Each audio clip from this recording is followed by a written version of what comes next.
It seems as though conspiracy theories are a dime a dozen these days, since a quick internet search will return hundreds of results on the topic.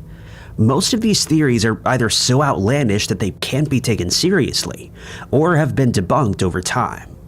But in some cases, some truly bizarre theories are eventually found to be true, years or even decades after the fact.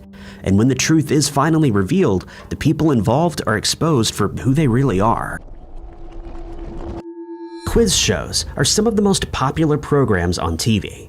Whether it's two members of the public going head-to-head, or a team going up against a professional quizzer, the various formats all have one thing in common. They make the viewer believe that someone just like them has the chance to win large sums of money or luxury prizes.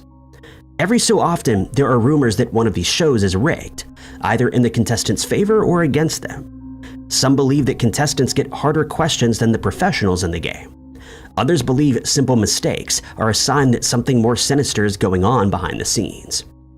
Normally, these supposedly suspicious moments are just the result of TV editing for time, or ordinary people struggling under the pressure of being on TV. But in the 1950s, theories that everything on these game shows was not as it seemed turned out to be true. The quiz show format was one of the first to become popular as television sets became more common in US households. They started out as radio shows, with every major broadcaster having a host of different formats to keep the listeners entertained. One of the first shows to make the transition from radio to TV was the $64,000 question.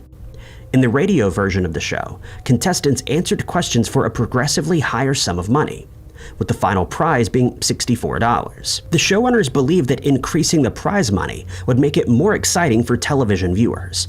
A grand prize of $64,000 was offered, inspiring the name, and it became one of the most watched shows on TV.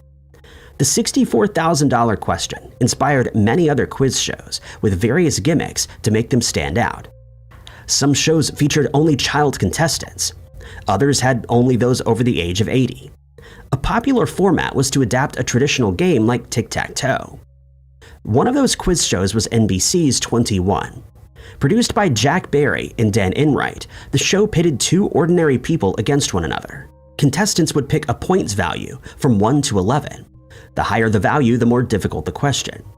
If the contestant answered the questions correctly, the points were added to their total.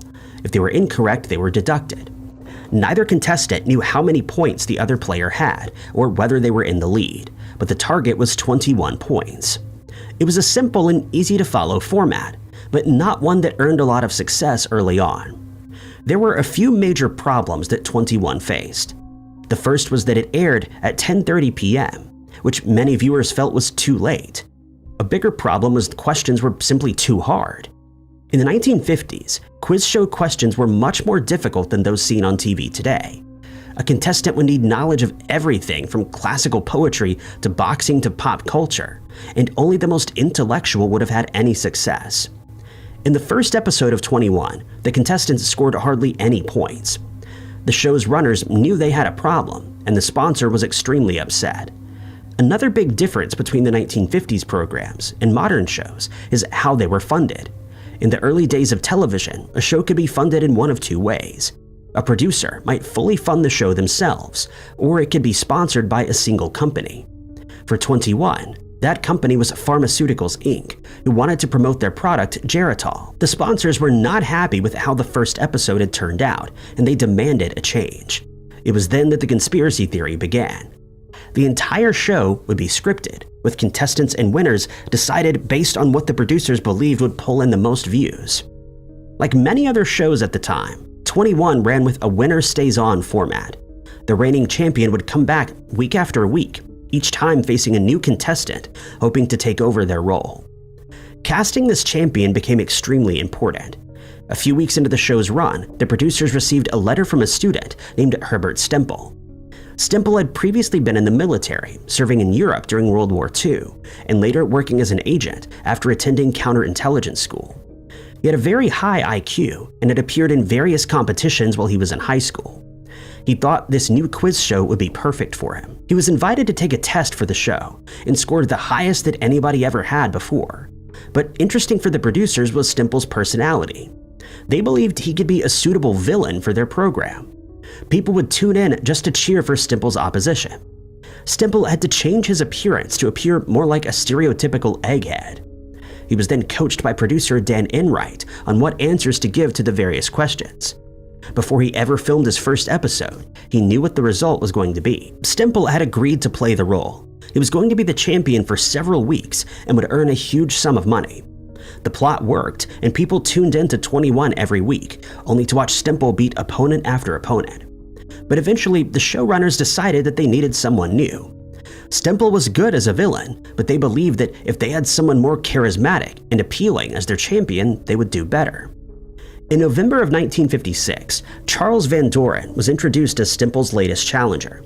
He was a teacher at Columbia University and was as intelligent as he was charming. He also came from a successful family, with both his parents and his uncle being accomplished in the literary field.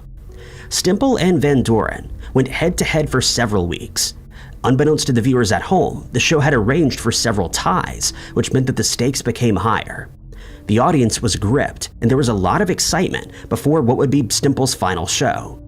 In the last show, Stimple was told to give the wrong answer to a few crucial questions. One of these asked for the winner of the Academy Award for the Best Motion Picture in 1955. Stimple knew the answer was Marty. He liked the film and felt that he was very similar to the film's main character, but he was ordered to give the answer on the waterfront. Stimple was defeated, and Van Doren became the new champion. Enright had promised him a full-time job on another quiz show, and he'd already won a huge sum of money, so the show figured the secret would be safe. That full-time position never came. Stimple only became more and more frustrated as Van Doren became a minor celebrity. He had a level of popularity that Stimple never had, and received hundreds of letters every day from fans. Stimple tried multiple times to tell people about this conspiracy, but there was never enough evidence. It was only after a contestant from another show came forward that people started to listen to him. 21 wasn't the only show that had rigged results. In fact, almost all of the successful quiz shows on TV were entirely scripted. The contestants knew the questions and answers beforehand. The only people who weren't in on the conspiracy were the audience. There were still no legal consequences for what had happened, but an amendment to the 1934 Communications Act was passed, which made fixing quiz shows illegal. Funding through a single advertiser became less popular to try to avoid the commercial pressure to make these shows more entertaining, which helped lead to the rise of commercial breaks as we know them today. Tokyo Ghoul is a TV anime series based on the manga of the same name. The series follows the life of a college student named Ken Kaneki, who barely survived an encounter with Ritse Kamishiro, who's actually a ghoul. After recovering from surgery, Ken finds that he's been turned into a half-ghoul. He must now force himself to navigate through life having to eat the same diet as the normal ghouls do. The anime takes the viewers on a journey along with Ken, who struggles to fit into the ghoul society. The main character is Toka Kirishima, who is a ghoul and an ex-waitress at Onteku. We also have Hide Nagachika, a normal human and best friend to Ken. One fan theory suggests that Hide's parents may be ghoul investigators. They point out that Hide doesn't display the normal approach that one may expect towards the whole ghoul issue. He has no trouble believing that they exist, and also doesn't exhibit much fear toward them. Hide was able to remain calm when encountering one who fully intended to consume him. He also harbors more intensive knowledge when it comes to the topic of ghouls than the average citizen. According to the Spooky Redhead blog, Hide's parents may very well be ghoul investigators. This not only explains his knowledge of the creatures, but also why his parents know that the 20th Ward is the safest area for their family to live. Something else we notice about this character throughout the series is that he never refers to his best friend by his first name. He always calls him Kaneki, and doesn't use any of the honorifics such as San, indicating the use of the surname is being used in a formal manner. Some believe that the reason he calls Kaneki is to protect him. Hide knows that the only people to have ever called him Ken were his mother and aunt, who were known to be abusive. He's merely trying to prevent any negative emotions from being triggered in his best friend. This next theory relates to Edo Yoshimura, the founder of the Aogiri Tree, a ghoul rebellion. The theory explains that despite being the founder, Edo doesn't actually care about the organization's goals.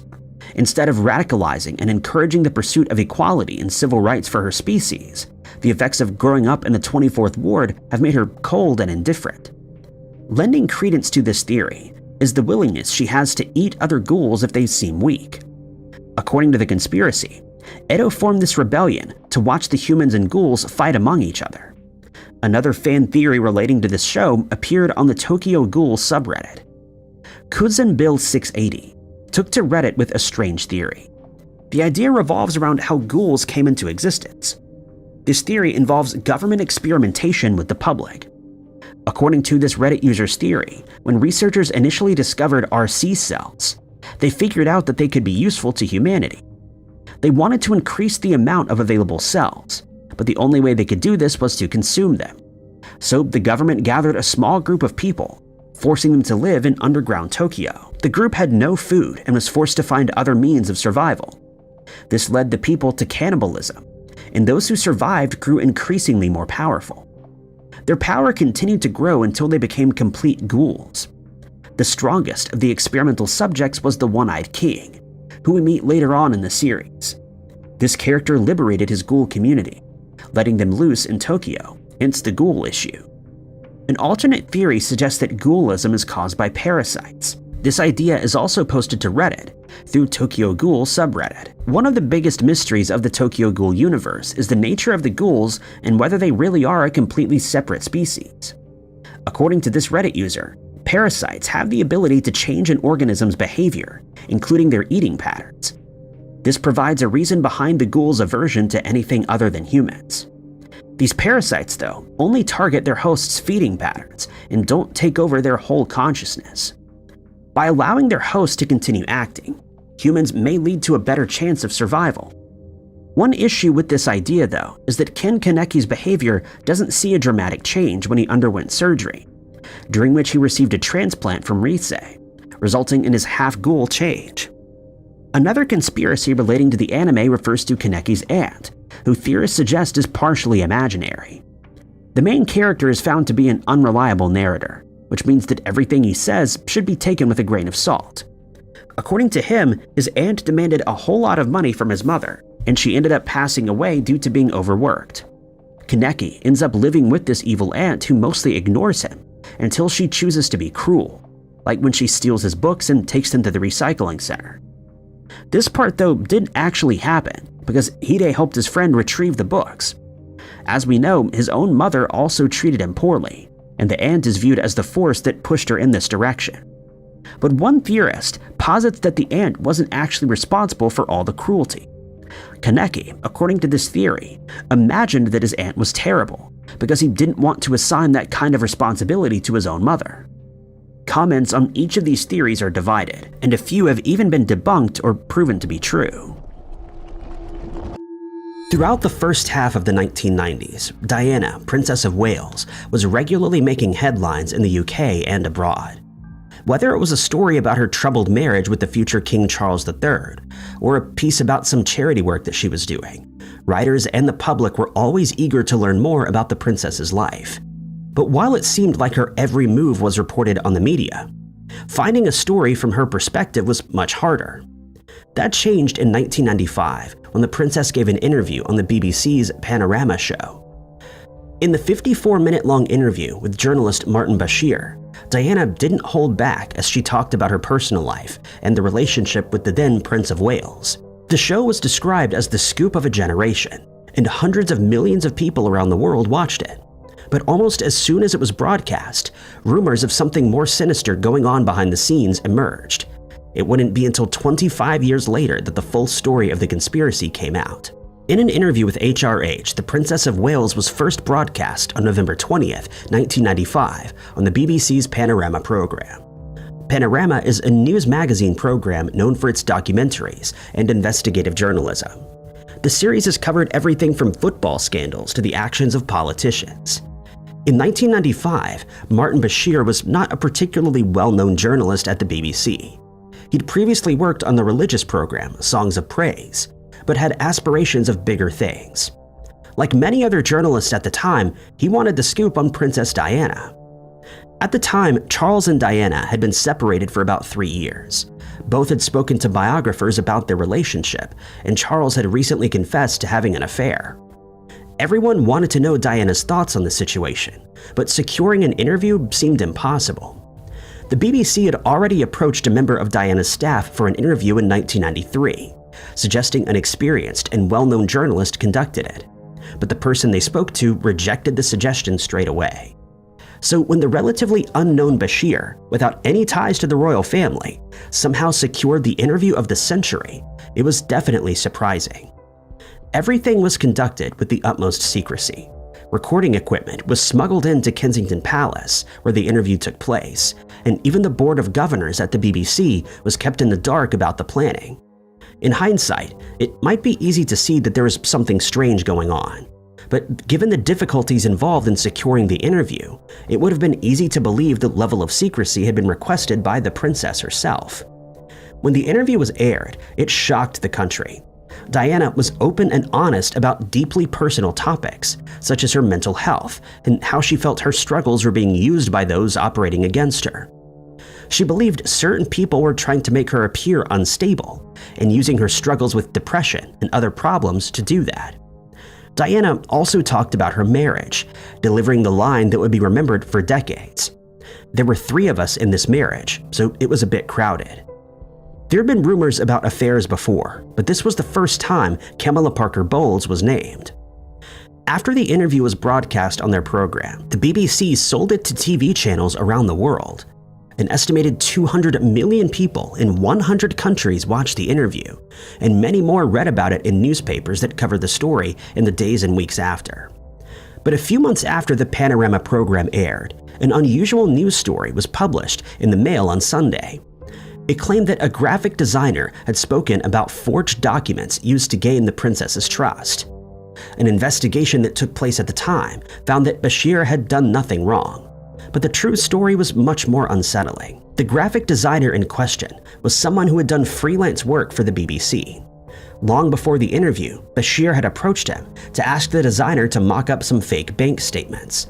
They showed that members of the house of Earl Spencer, Diana's brother, had been receiving payments from offshore accounts. At the time, Princess Diana was a very paranoid person who was worried about being spied on. There had already been incidents of people that she was close to talking to the media, and there was a constant worry that this would happen again. Even worse, she worried about people talking to agencies that could harm her. The bank statements seemed to suggest just that. The graphic designer claimed he had no idea what the statements were for, and it was only after the interview aired that he realized that he'd been involved in a conspiracy. At the time, Bashir claimed it was a mistake to create the documents, but said he'd never shown them to Earl Spencer or Diana. In fact, he was even able to produce a handwritten letter from Diana, claiming he hadn't told her anything she didn't already know. Later investigations showed that the letter may have been real, but there definitely had been some deception going on. Bashir had shown the bank statements to Earl Spencer. These convinced him to introduce Bashir to his sister. Bashir produced more documents and claimed that MI6 was spying on the princess. Even at the time, Earl Spencer was a little suspicious of the journalist. Some of the things he'd told Diana contradicted what he told him, but the interview went ahead anyway. An initial investigation in 1996 found that Bashir had done nothing wrong. Interestingly, that investigation hadn't actually spoken to Earl Spencer, but the controversy was quickly forgotten about, even as the ripple effect of the interview continued. Shortly after the Panorama interview aired, the Queen wrote to her son and daughter-in-law, instructing them to finalize their divorce. The interview caused tension between Diana and her son, Prince William, and she seemed to be even more isolated than before. In August of 1997, Diana, her partner, and her driver passed away in a car crash in Paris. It wouldn't be until 2020 that the allegations of a conspiracy emerged again. Internal emails showed Bashir blamed jealous co-workers for spreading rumors. He came from a working-class background and claimed that if the interview had been conducted by a journalist with a more connected background, the rumors wouldn't exist. Even though Bashir claimed his innocence, another inquiry took place. This time, both the journalist and the BBC were found to have acted wrongfully. In many ways, the damage was already done, but the BBC donated all the money it had earned from selling the interview to charities connected to Lady Diana. The organization also paid damages to the people impacted by the deception and returned the awards that it had earned for the interview. Game of Thrones is one of the world's most watched television series of all time. The American fantasy series is based on the Song of Fire and Ice novels written by George R.R. Martin. The show lasted for 8 seasons between 2011 and 2019, taking viewers on a journey through an interwoven story. The characters find themselves on a fictional continent called Westeros, which has been divided into the 7 kingdoms. Game of Thrones centers around various noble houses of Westeros and a complicated war. The war features many participants who are in battle for the Iron Throne. The characters see a shift in conflict, alliances, and betrayal. It comes as no surprise that many of the Game of Thrones characters become the center of various fan theories. In the novels and series, we learn about the Lord of Light, the god of fire who provides light, heat, and life. The series sees a religious following based on this entity, but some theorists believe that the Lord of Light isn't even real. One individual took to Reddit with this strange fan theory. They explained that this religious entity is made up and that the magic the Red Priestesses perform is actually derived from ancient teachings of dark magic that they don't even understand. This Reddit user points out that Melisandre's powers make for a convincing aspect that her god is real. However, there are a couple of scenes throughout the show that may back up the claim that the Lord of Light isn't real. The first piece of evidence is when Melisandre speaks to Beric and Jon. Both of these characters had come back to life. Based on the Lord of Light religion, there exists an afterlife, but when she asked the 2 characters about it, they stated that there was nothing on the other side. The next piece of evidence is found in Season 2, in which the Winterfell Maester explained magic to Bran. The Maester explained that magic was prominent a long time ago, but has since been lost to the ages. He explains that most Maesters attempt to cast spells but often don't succeed. He also indicated that those who are able to muster just a bit of the magic don't understand how it works. We then take a look at how Melisandre's powers are displayed.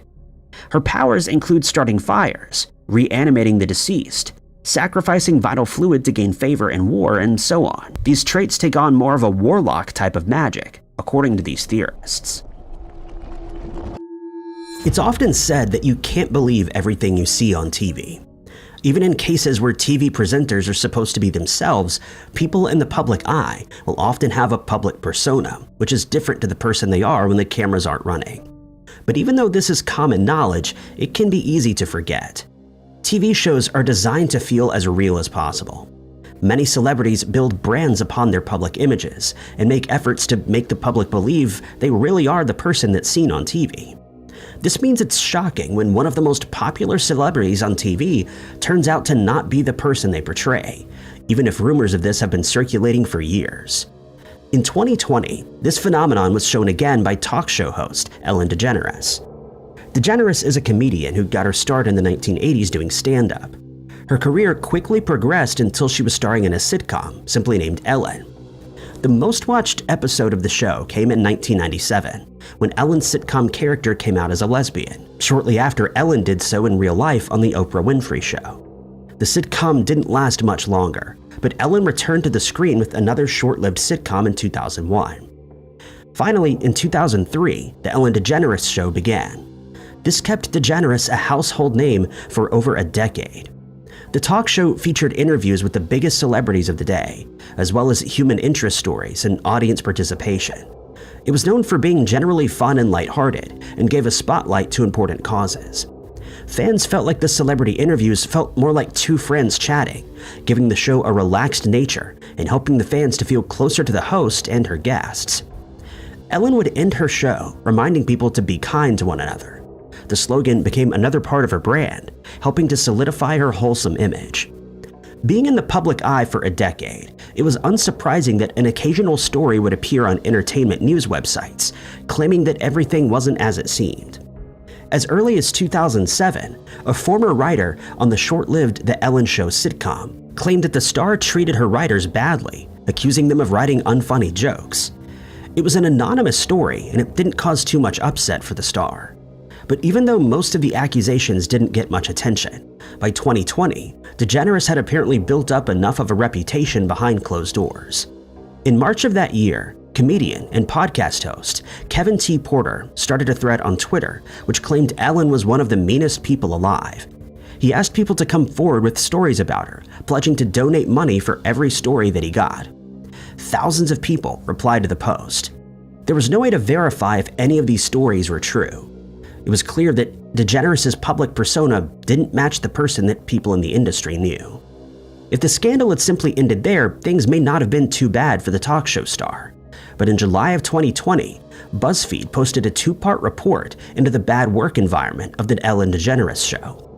The show told people to be kind to one another and try to make the world a better place, but that wasn't a reality that people working on the program experienced. This time it wasn't the show's star that was the biggest problem, but her producers. BuzzFeed spoke to dozens of former staff members about horror stories from their time working on the show. There were accusations of producers behaving inappropriately and not listening to people when they pointed out that jokes and segments could be seen as insensitive to marginalized communities. One former staff member talked about the lack of support they'd got after going through an especially difficult time when she had to take time off of work due to a hospitalization and to go to funerals. Rather than embodying the be kind message the show claimed to represent, the worker was fired. Hollywood is known for being a difficult place to work, especially for those behind the scenes who don't get the benefits of being a public figure. But people who had worked in the industry for decades noted that the Ellen DeGeneres show was worse than usual. Staff were expected to feel grateful that they were working on such a popular TV show. There were always plenty of other people ready to take their place if they spoke up about problems. It meant that they had little power to do anything about a bad work environment. In the BuzzFeed investigations, the blame for the awful conditions was placed not on Ellen DeGeneres, but on 3 of the show's producers.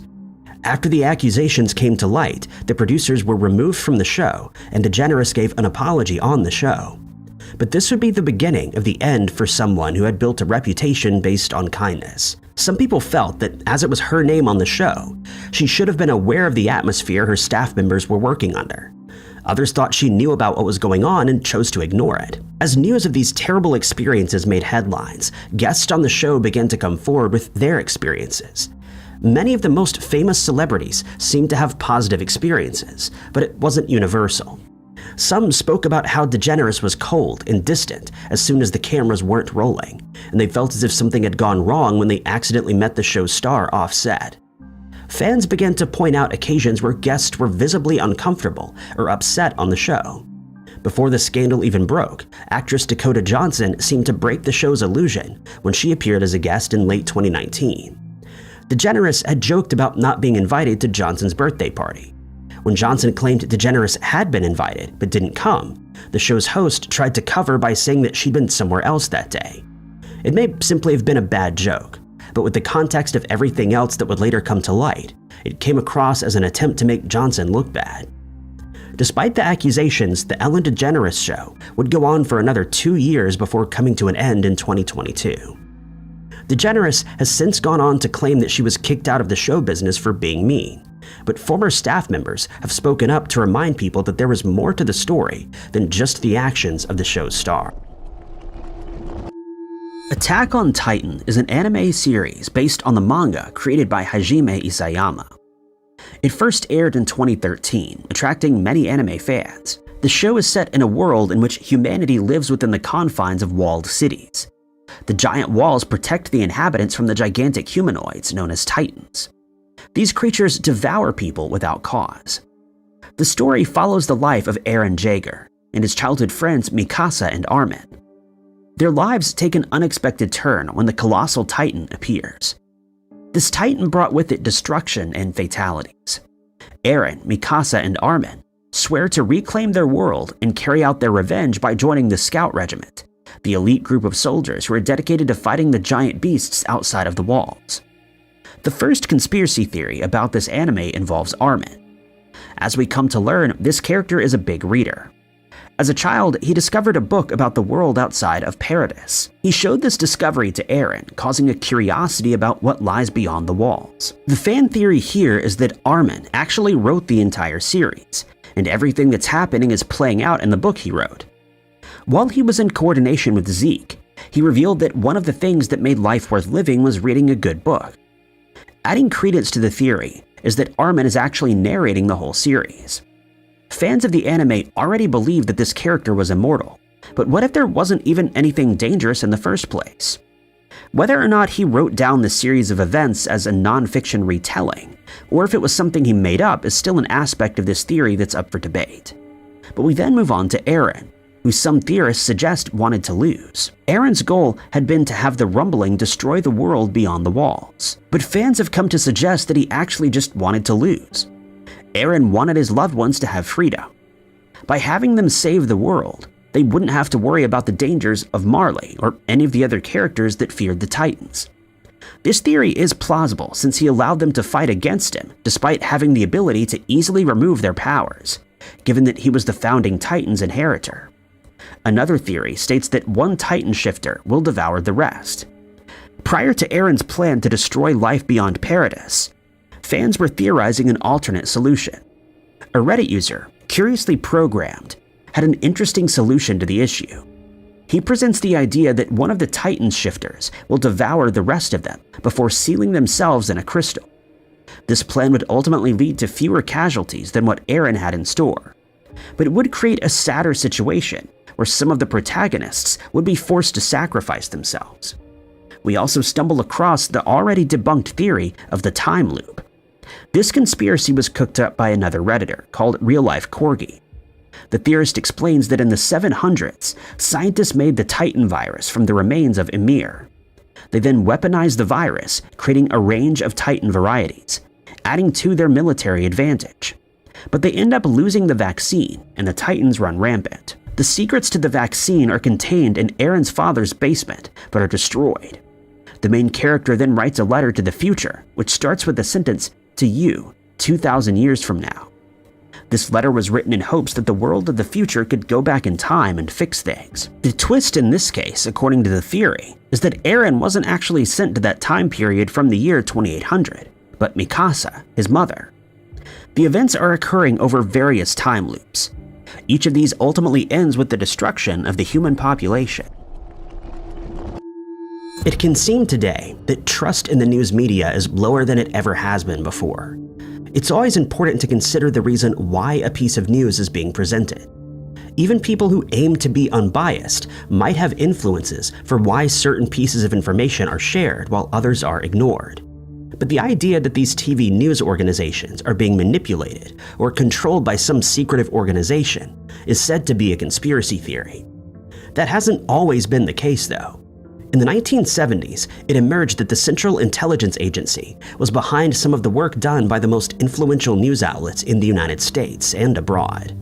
From the early 1970s onwards, there were rumors about certain journalists working for or with the CIA. This was an era where the general public was starting to get more and more suspicious about what the secret intelligence agencies were actually doing. Activists and journalists have been spied on for reasons that didn't seem to be in the interest of the general public.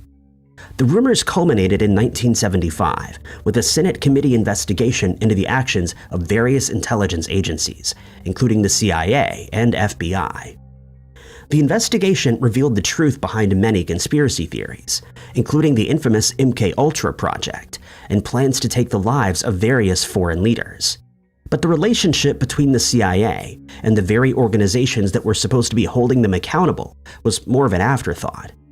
It wasn't until an article in the Rolling Stone magazine 2 years later that the full extent of what was going on was laid out. Today, the events have been given the name Operation Mockingbird, but this wasn't one single secretive scheme. It was more ongoing and simply part of the day-to-day running of the CIA and news media outlets. The name has caused some confusion, as it's similar to Project Mockingbird. This was an actual event that took place where the CIA wiretapped 2 journalists. The operation referred to in this conspiracy theory was unrelated to wiretapping, and journalists were co-conspirators rather than victims in the scheme. What will become known as Operation Mockingbird got its start during the Second World War. The Office of Strategic Services was the predecessor of the CIA, and it would often use journalists reporting on the war as sources of information. When the CIA was formed, many former OSS operatives moved over to the new organization and retained its ties to journalists who were adapting to a new post-war era. Of course, the Cold War began even before the end of the World War, and information gathering played an important part in the fight. The CIA needed to get information about places influenced by the Soviet Union, including Eastern Europe and Latin America. There were a few ways for spies to get cover in foreign countries, but many of these were very limiting. What the agency needed was a cover that allowed for its operatives to be inquisitive about things the average person wouldn't normally be. For them, news outlets were the perfect cover. Operation Mockingbird worked in a few different ways. Sometimes agents worked for the CIA and were given journalistic credentials. They claimed to work with genuine news outlets, such as TV broadcasters CBS or ABC, and were in foreign countries to provide coverage for their respective news programs. This was done with the cooperation of editorial staff at those news outlets. But more commonly, the conspiracy used genuine journalists to gather information. Journalists would go abroad to cover news stories in various countries across Europe or Latin America. But as soon as they arrived back on US soil, CIA agents would be waiting for them. Journalists handed over their notebooks and provided information on everything they had seen or heard during their time away. Often this was information that would make it into their news stories, which were then delivered to the public. Sometimes the information was something that might not be too interesting to the general public. The CIA would ask if roads in Yugoslavia had been paved, or how many planes they saw flying overhead while they were away. On occasion, the information amounted to little more than gossip about the private life of some public figure. It wasn't information that would be in the public's interest, but could be something that the CIA could use in one of its many plans to manipulate the affairs of foreign countries. This wasn't a one-sided relationship. Before journalists were sent off on assignment, the CIA would sometimes give them information on the location they would be reporting on. Sometimes journalists were introduced to sources that were more pro-US than the ones they might have otherwise found.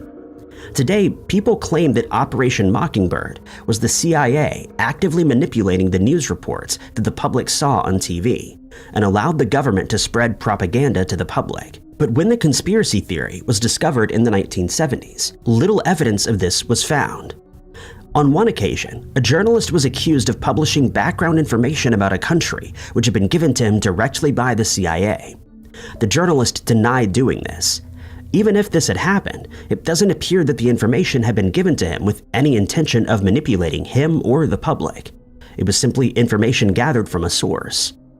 Operation Mockingbird was much more concerned with what the CIA could get from journalists than controlling what the journalists showed on TV or in their newspaper reports.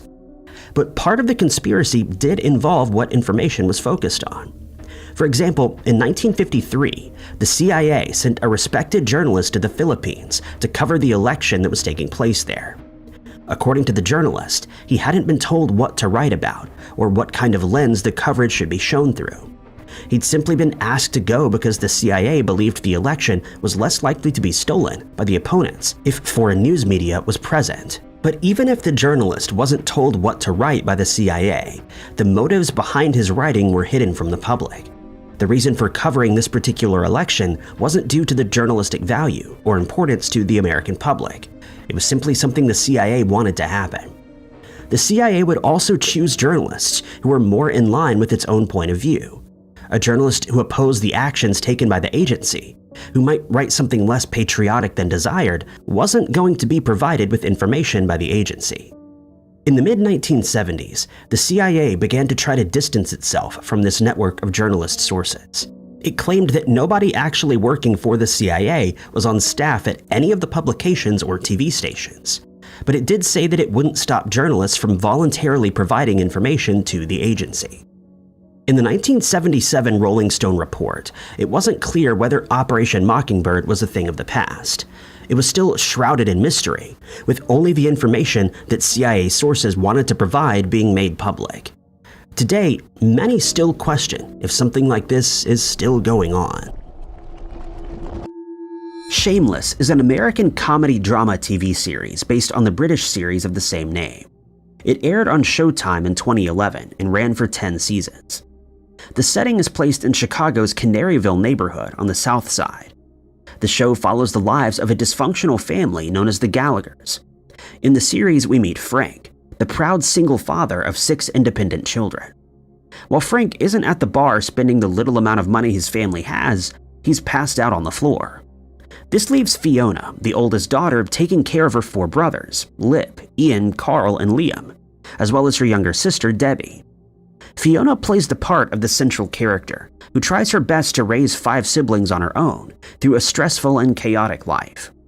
Lip is the most academic of the siblings and has a juvenile prison record. Carl is viewed as the troublemaker, who's heavily affected by the dysfunctional family. And Ian is the 3rd oldest, who's believed to be the result of an affair between his mother, Monica, and his uncle, Clayton. Debbie is the 3rd youngest sibling, known for her kind-heartedness. And then we have Liam, the toddler who was also left behind when Monica took off. The theories about the series begin with Frank, who we all know as a well-spoken individual. One Reddit user who since deleted their account posted that this character is actually incredibly intelligent, despite the way he carries himself. Aside from being well-spoken, he's also able to pull off insane schemes without suffering any repercussions. The theorist pointed out that the series even mentioned that Frank made it to his junior year in college. He also knows how to play piano, and Lip called him a genius during his college appeal. Fans believe that this character is much like his academic son. Despite having a troublesome upbringing, Frank was actually on a good path before he met Monica and traveled down some unfortunate routes. It was down these roads that Frank dropped out of college, becoming the character that we know. Beneath his addiction issues, he's actually an intelligent individual. Another Reddit user and Shameless fan, K8 with an 8, came up with another suggestion. Debbie is not Frank's biological daughter. It's posited that her real father is actually Clayton, making her and Ian siblings. The theorist pointed out that Lip, Liam, and Ian were the only Gallagher children to have a paternity test, which is where Ian finds out that he isn't Frank's child. Debbie and her brother share a striking resemblance and are the only Gallagher children with red hair. We know that Ian was the product of Monica and Clayton's affair in 1995, but what if the mother didn't end the affair? This would result in Debbie's birth sometime later. According to XXXBeast15, Carl isn't Frank's child either. To understand this theory, we have to venture through the whole paternity testing scene that took place in Season 1. Liam, the youngest of the Gallaghers, is an African-American toddler. DNA testing revealed that he was both Frank and Monica's child, and that Nana Gallagher had an affair with an African-American saxophone player. This means that most of the siblings have African-American ancestors, except for Carl. When joining the army, Carl took a DNA test, believing he had such ancestors, but instead he discovered he was Native American instead. So if he doesn't share the same DNA as his siblings and as Frank, then perhaps he isn't Frank's kid either. These theories don't seem that far-fetched, and with the backing evidence, they appear more plausible. For decades, TV channels have used phone-ins to encourage audience participation in their programs. Viewers at home have the chance to talk to hosts on air, often in the form of some kind of competition, or influence the show that they're watching in some way. This normally comes at a cost, with premium phone lines being used. These charge a relatively small amount on top of the usual cost of making a phone call or sending a text message. But with thousands of people calling in for the chance to participate, it can earn the network millions. Over the years, many people have become suspicious of these phone-ins. With so many people entering a competition, the chances of actually winning one are slim. It's easy to see why people might doubt that they have any chance at all. And when public votes lead to surprising results, some might think that there might be more than the studio is letting on. While it might be easy to dismiss these suspicions as nothing more than a conspiracy theory, in 2007 it was revealed that this was actually happening across the UK, and it had been for some time. The conspiracy was revealed in February of 2007 when a Sunday newspaper published leaked emails about the TV show Richard and Judy. The chat show was aired on weekday evenings in the UK's Channel 4 between 2001 and 2008. One segment of the show was a competition called You Say, We Pay, where viewers could call in to take part. According to the leaked emails, the telephone service provider Echo emailed the show's production company just 9 minutes into an episode with a list of potential winners. But after that email was sent, the segment was advertised again on air. Viewers were urged to call in, even though they had no chance of being selected. Just days after this revelation, other shows using the same production company and telephone service provider were examined. It emerged that Richard and Judy was far from the only program involved in this conspiracy. Over the next few months, the scandal unraveled. It was soon clear this wasn't limited to one production company or one channel. The BBC, ITV, Channel 4, and Channel 5 all had shows that were involved in the scandal. One of the shows that drew the most focus was an ITV program, Ant and Dec's Saturday Night Takeaway. This also involved people phoning premium lines for a chance to be involved in a competition. But this time, it wasn't just when the person called that determined if they actually had a chance to win. It was where they were calling from. Phone call entries were accepted from all over the UK, but only those who lived near where the show's producers physically were had a chance of actually taking part. The show's presenters, Ant McPartlin and Declan Donnelly, later described it as one of the worst moments of their career. They did not know about the issue, but they felt they had lost the public's trust. This wasn't the only time the presenter duo would feature in the scandal. They were two of the biggest names in television at the time, which meant that they were hosting multiple shows. One of these was the survival reality TV show I'm a Celebrity, Get Me Out of Here.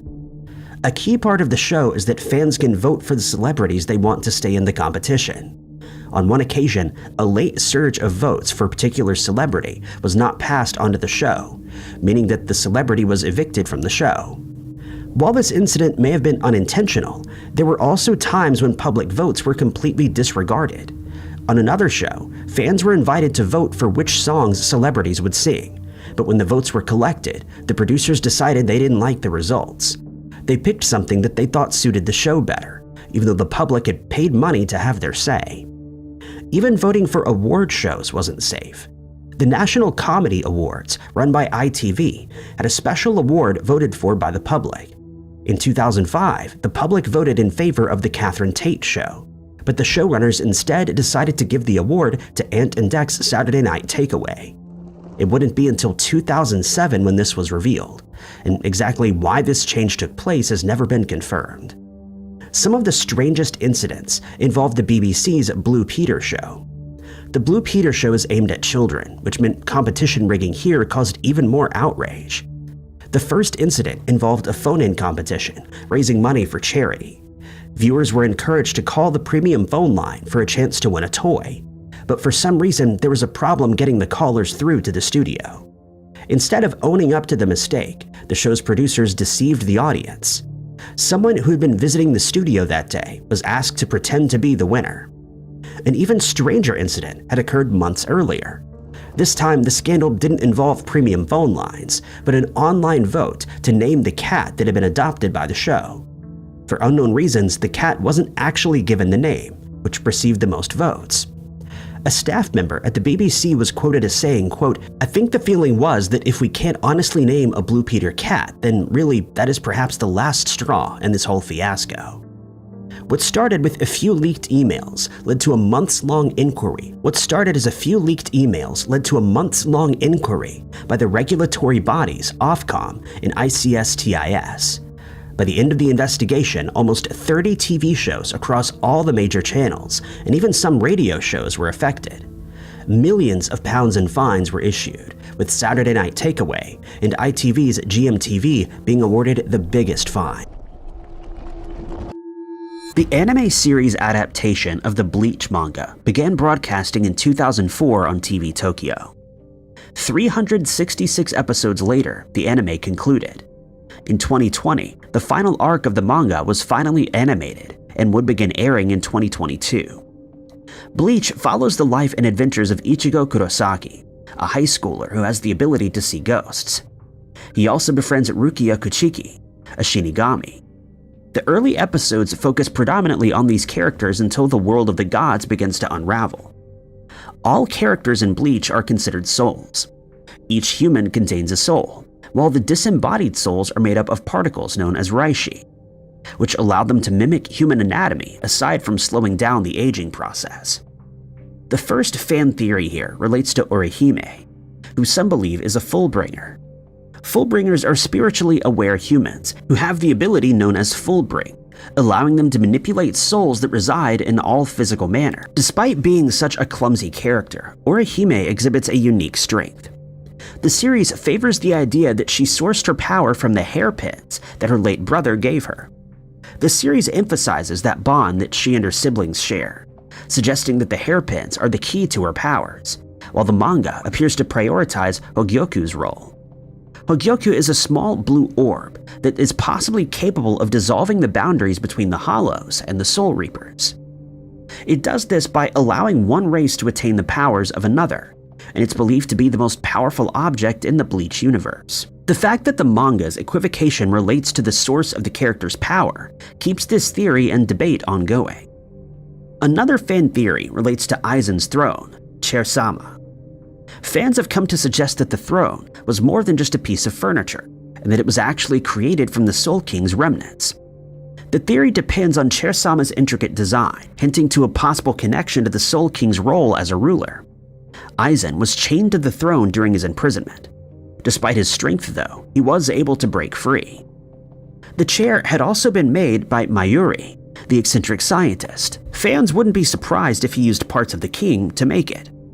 While the manga offers no proof of this idea, the chair's symbolism as a search for power and his ability to restrain the immensely powerful Aizen suggests a deeper origin, an origin that may have something to do with the fragment of the Soul King himself. Bleach fans have also speculated that Chad has a secret Fullbring.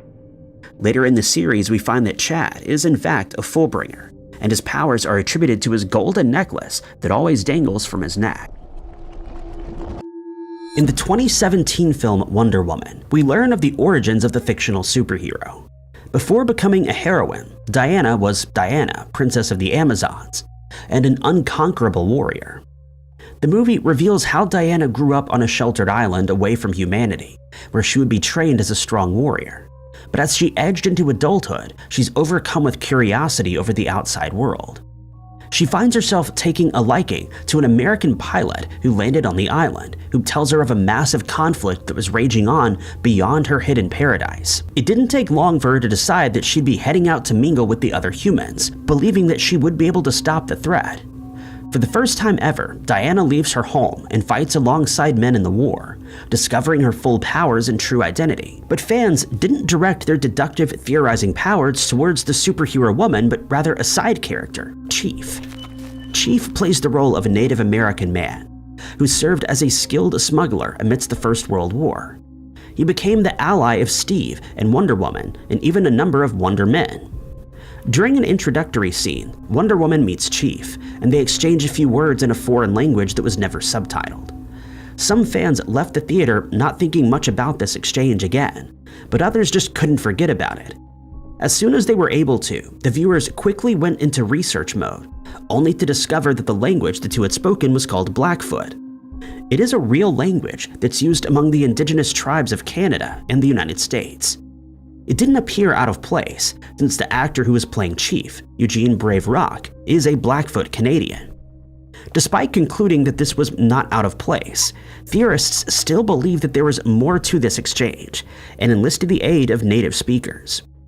After the speech had been translated, the words that the two characters exchanged was found to be the Chief introducing himself to Diana as Napi. Researchers began doing some more digging once they discovered this, and found that Napi was from Blackfoot mythology. He was a trickster god who created the world and its inhabitants, according to legend. This information, of course, would lead fans down the path that considered the Wonder Woman was not the only deity in the film. The theory that Chief was a demigod was projected through various social media platforms, which cited evidence, research, and subtle clues. For weeks, fans would be left wondering if their guesses were right. It wasn't until some weeks after the movie's release that Eugene Brave Rock would reveal the Wonder Woman secret. His character in the film was in fact meant to be the demigod Napi. This revelation left many pleasantly stunned and served as a magical moment for many Native Americans. The keen-eyed viewers and their sleuthing abilities proved useful once again. Lucifer is a television series based on a comic book series called The Sandman. The character Lucifer Morningstar was created by the writer Neil Gaiman as part of the 1989 The Sandman series. In 1999, Mike Carey later wrote a spin-off titled The Sandman Presents Lucifer, and then wrote a solo series called Lucifer for 75 issues, which ended in 2006. The TV show follows a premise similar to that of the comic series. Both depict the character as having willingly abdicated his throne in hell and taken ownership of a Los Angeles nightclub called Lux. In the series, we follow the life of the devil himself as he walks among the humans, becoming the partner of Detective Chloe Decker, and solving crimes in a nondescript type of way. The character has to learn to fit in with the human race, but often misses the mark entirely. The main conspiracy starts with Lucifer, who theorists believe is stuck in his very own hell loop. Fans point out that a hell loop doesn't necessarily involve torture. It can present as a psychological prison as well, such as reliving a family reunion or reflection on a past relationship. It may even involve one trying to fix a relationship he believed is lost, which is precisely what Lucifer does. This may explain why he can't tell Chloe that he loves her. At the end of season 4, he still doesn't tell the detective how he feels, which may end up being his biggest regret. This could be wrong, and he'd have to make it right in order for his soul to know peace. The next fan theory relates to Michael, Lucifer's jealous twin brother. Despite revealing in season 5 that he'd been manipulating the main character's every move from the start of his sentence in hell, it may still be possible that Michael is feeling inadequate. And this has led some to suggest that there's no better way for the twin to prove his worth than by taking his place in the underworld. Domestic espionage can be a contentious subject, since many people feel that the governments of the world should use resources to keep tabs on their enemies, rather than their own people. Furthermore, it raises the issue of personal privacy, and begs the question, how much surveillance is too much? As the decades have passed, many countries around the world have exponentially increased the number of cameras in public areas, in an effort to make their citizens feel safer. But in some cases, this type of equipment is used for nefarious and clandestine reasons that are only uncovered much later. Organizations such as the FBI, NSA, and CIA are often accused of spying on American people. And while many of these conspiracy theories have been debunked, there are a few that were eventually proven true, causing many people to start distrusting their own government. But once one of these theories is proven, the involved government will often claim that it was done for the greater good of the people, or that its influence wasn't as far-reaching as first believed. One example of this being COINTELPRO, a secret counterintelligence program that was conducted by the FBI under the orders of J. Edgar Hoover between 1956 and 1971. During this time, many American citizens started to suspect that their government was spying on certain organizations.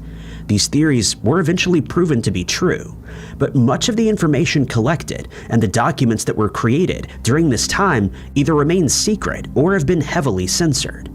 The COINTELPRO program was started in 1956 to deal with the threat of the Communist Party in America, since the government felt that it was undermining operations in the country. But as time went by, it was also used against many other organizations, some of which were far less threatening than others. The aim was to cause a divide in the Communist Party, and to do this, agents would place phone calls anonymously, call for the IRS to conduct audits on the party's finances, and create fake documentation that could cause internal friction amongst its members. The same tactics were used against the Black Panther Party, and to justify their actions, J. Edgar Hoover claimed the party had been infiltrated by communists that were looking to disrupt the normal American way of life. Added to these tactics were other counterintelligence measures, such as intense and unrelenting surveillance, harassment by police officers, anonymous letters being sent to their headquarters, and in some cases, even infiltration by FBI agents posing as members of the group or party. Once the program was found to be effective, it was used against many other groups, including the Socialist Working Party, Nationalist Party, American Indian Movement, Southern Christian Leadership Conference, and the nefarious Ku Klux Klan. In one instance where a single individual was targeted, Martin Luther King was placed under surveillance following the March on Washington for Jobs and Freedom, which took place in 1963. Since King had amassed a huge following in the civil rights movement, the FBI considered him as a major threat to the government, and they started placing listening devices in his house, as well as his hotel rooms when he was traveling. Furthermore, attempts were made to tarnish his name. He was called a notorious liar by Hoover, and in one instance was told that some audio recordings that were obtained via taps to his phone would be released unless his life was ended. This threat was made against him just 2 days before he was set to accept the Nobel Peace Prize in 1964. King refused to back down, and in the end, these efforts were in vain, as his popularity only continued to climb in subsequent years. But even after his passing in 1968, the FBI continued their efforts to taint his name and made several attempts to stop his followers from honoring his name. The aim was to tarnish his legacy, but it's fair to say that these efforts failed.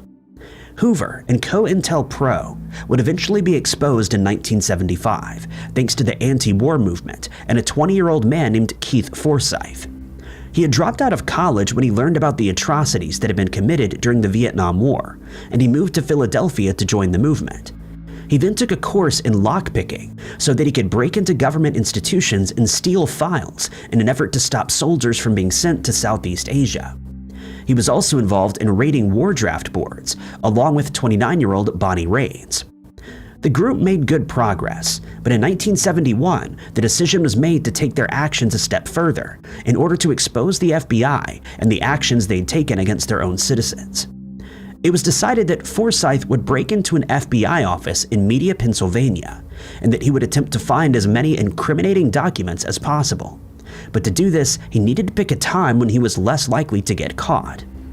He applied to join the FBI and was granted an interview. While in the offices, he made mental notes of the filing cabinets, doors, and security systems that were in place. Once he had this information, he chose a date, the 8th of March, when most of the country would be preoccupied by Muhammad Ali's fight against Joe Frazier. That night, he made it into the building, but almost immediately had to abandon his plan when he found that an additional lock had been added to the office's door. But Raines informed him that he could gain entry through a different door that was hidden behind a filing cabinet. Forsyth went back in and located the door, after which he moved the filing cabinet and picked the lock. Once the door was open, his colleagues ran in and collected 4 suitcases worth of documentation before quickly making their getaway. Once these documents were analyzed, the group realized that they'd found an abundance of evidence against the agency, including their blatant harassment against certain groups and individuals. Once the burglary was completed, a massive investigation was launched to find the culprits, but they were only identified many years later in 2014. The group then started distributing this information to several media outlets, and it soon became clear that Hoover and the FBI had been attempting to create a paranoia amongst anti-war activists and several other organizations. Thanks to these efforts, an investigation was launched against the FBI by the United States Senate Select Committee to study governmental operations with respect to intelligence activities, known as the Church Committee. This investigation resulted in the COINTELPRO program being exposed to the public, along with other equally disturbing programs such as MKUltra, which delved into the experimental world of mind control using US citizens who were none the wiser. The investigation resulted in the issuing of Executive Order 11905, which prohibited political assassinations. It also revealed to the American public that the FBI, NSA, CIA, and other similar agencies didn't always have our best interests at heart, and that not everything they'd been told was truthful. One would think that when a war is coming to an end, the victorious side would want as little as possible to do with the people who fought against them for years, since they certainly wouldn't willingly aid a country that defeated their forces. But there's at least one instance where this did indeed happen, but it existed as a mere conspiracy theory for years until the truth about Operation Paperclip was finally exposed, much to the disbelief of the US public. One thing that isn't uncommon at the end of a war is when the victorious side tries to find as much useful technology from the defeated country as possible, and the end of the Second World War was no different. In 1945, the war was quickly coming to a close as German forces were either defeated or forced to surrender. While this was happening, Allied forces started scouring Germany and Austria for any technology that they saw as superior or equal to their own, with the aim of either developing it further or putting it to good use for their own benefit.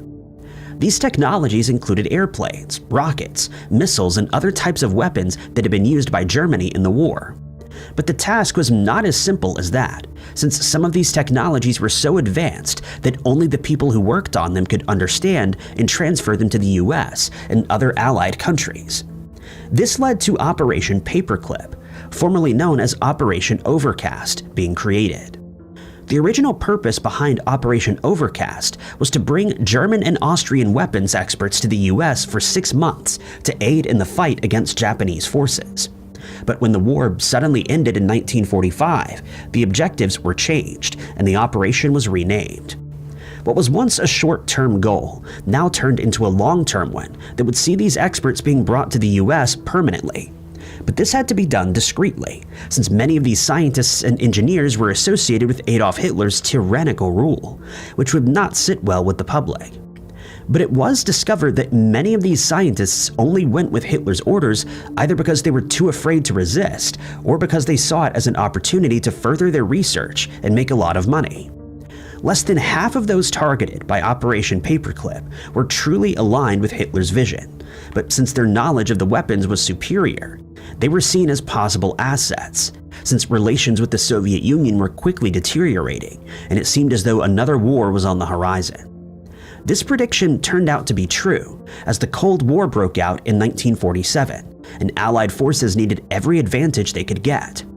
With this conflict imminent, US officials found it ever easier to ignore the scientists' and engineers' pasts, as unbelievable as that may sound. But Operation Paperclip didn't just look to recruit as many specialists as possible. It also ensured that Soviet forces would not be able to get their hands on these experts, since they were already aiding the US and its allies. One of these experts was Dr. Werner von Braun, who had a very checkered past as far as World War II was concerned.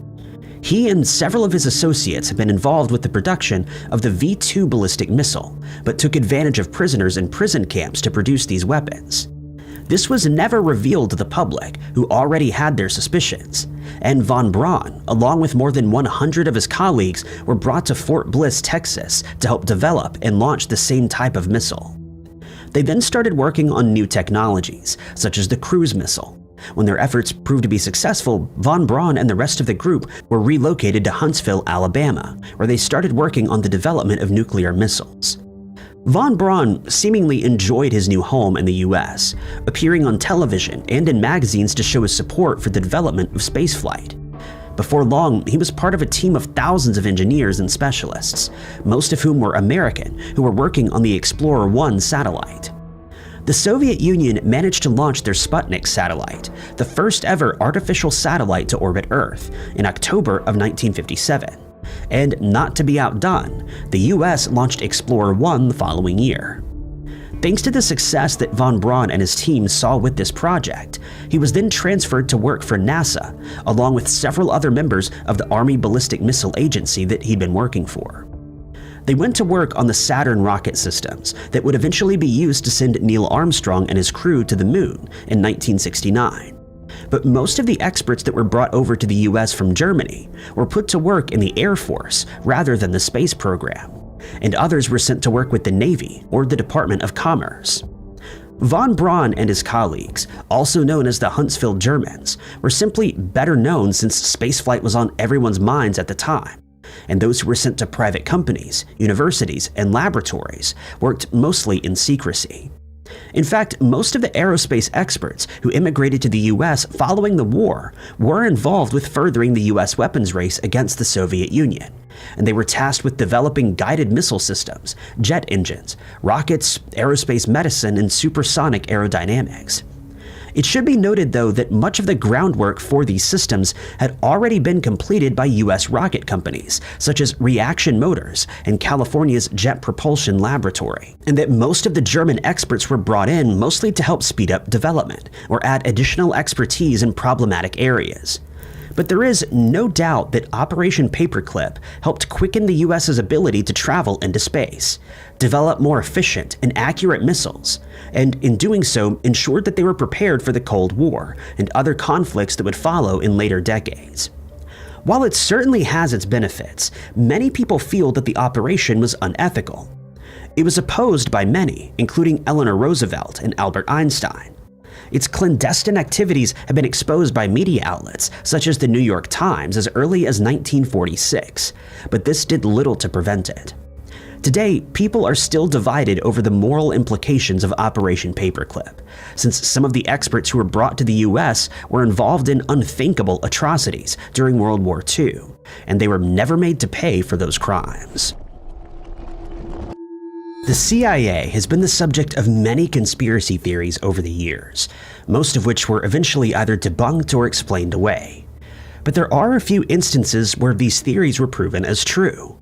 One of which is the fact that the agency was involved in political assassinations and that they interfered with the political climate in several foreign countries.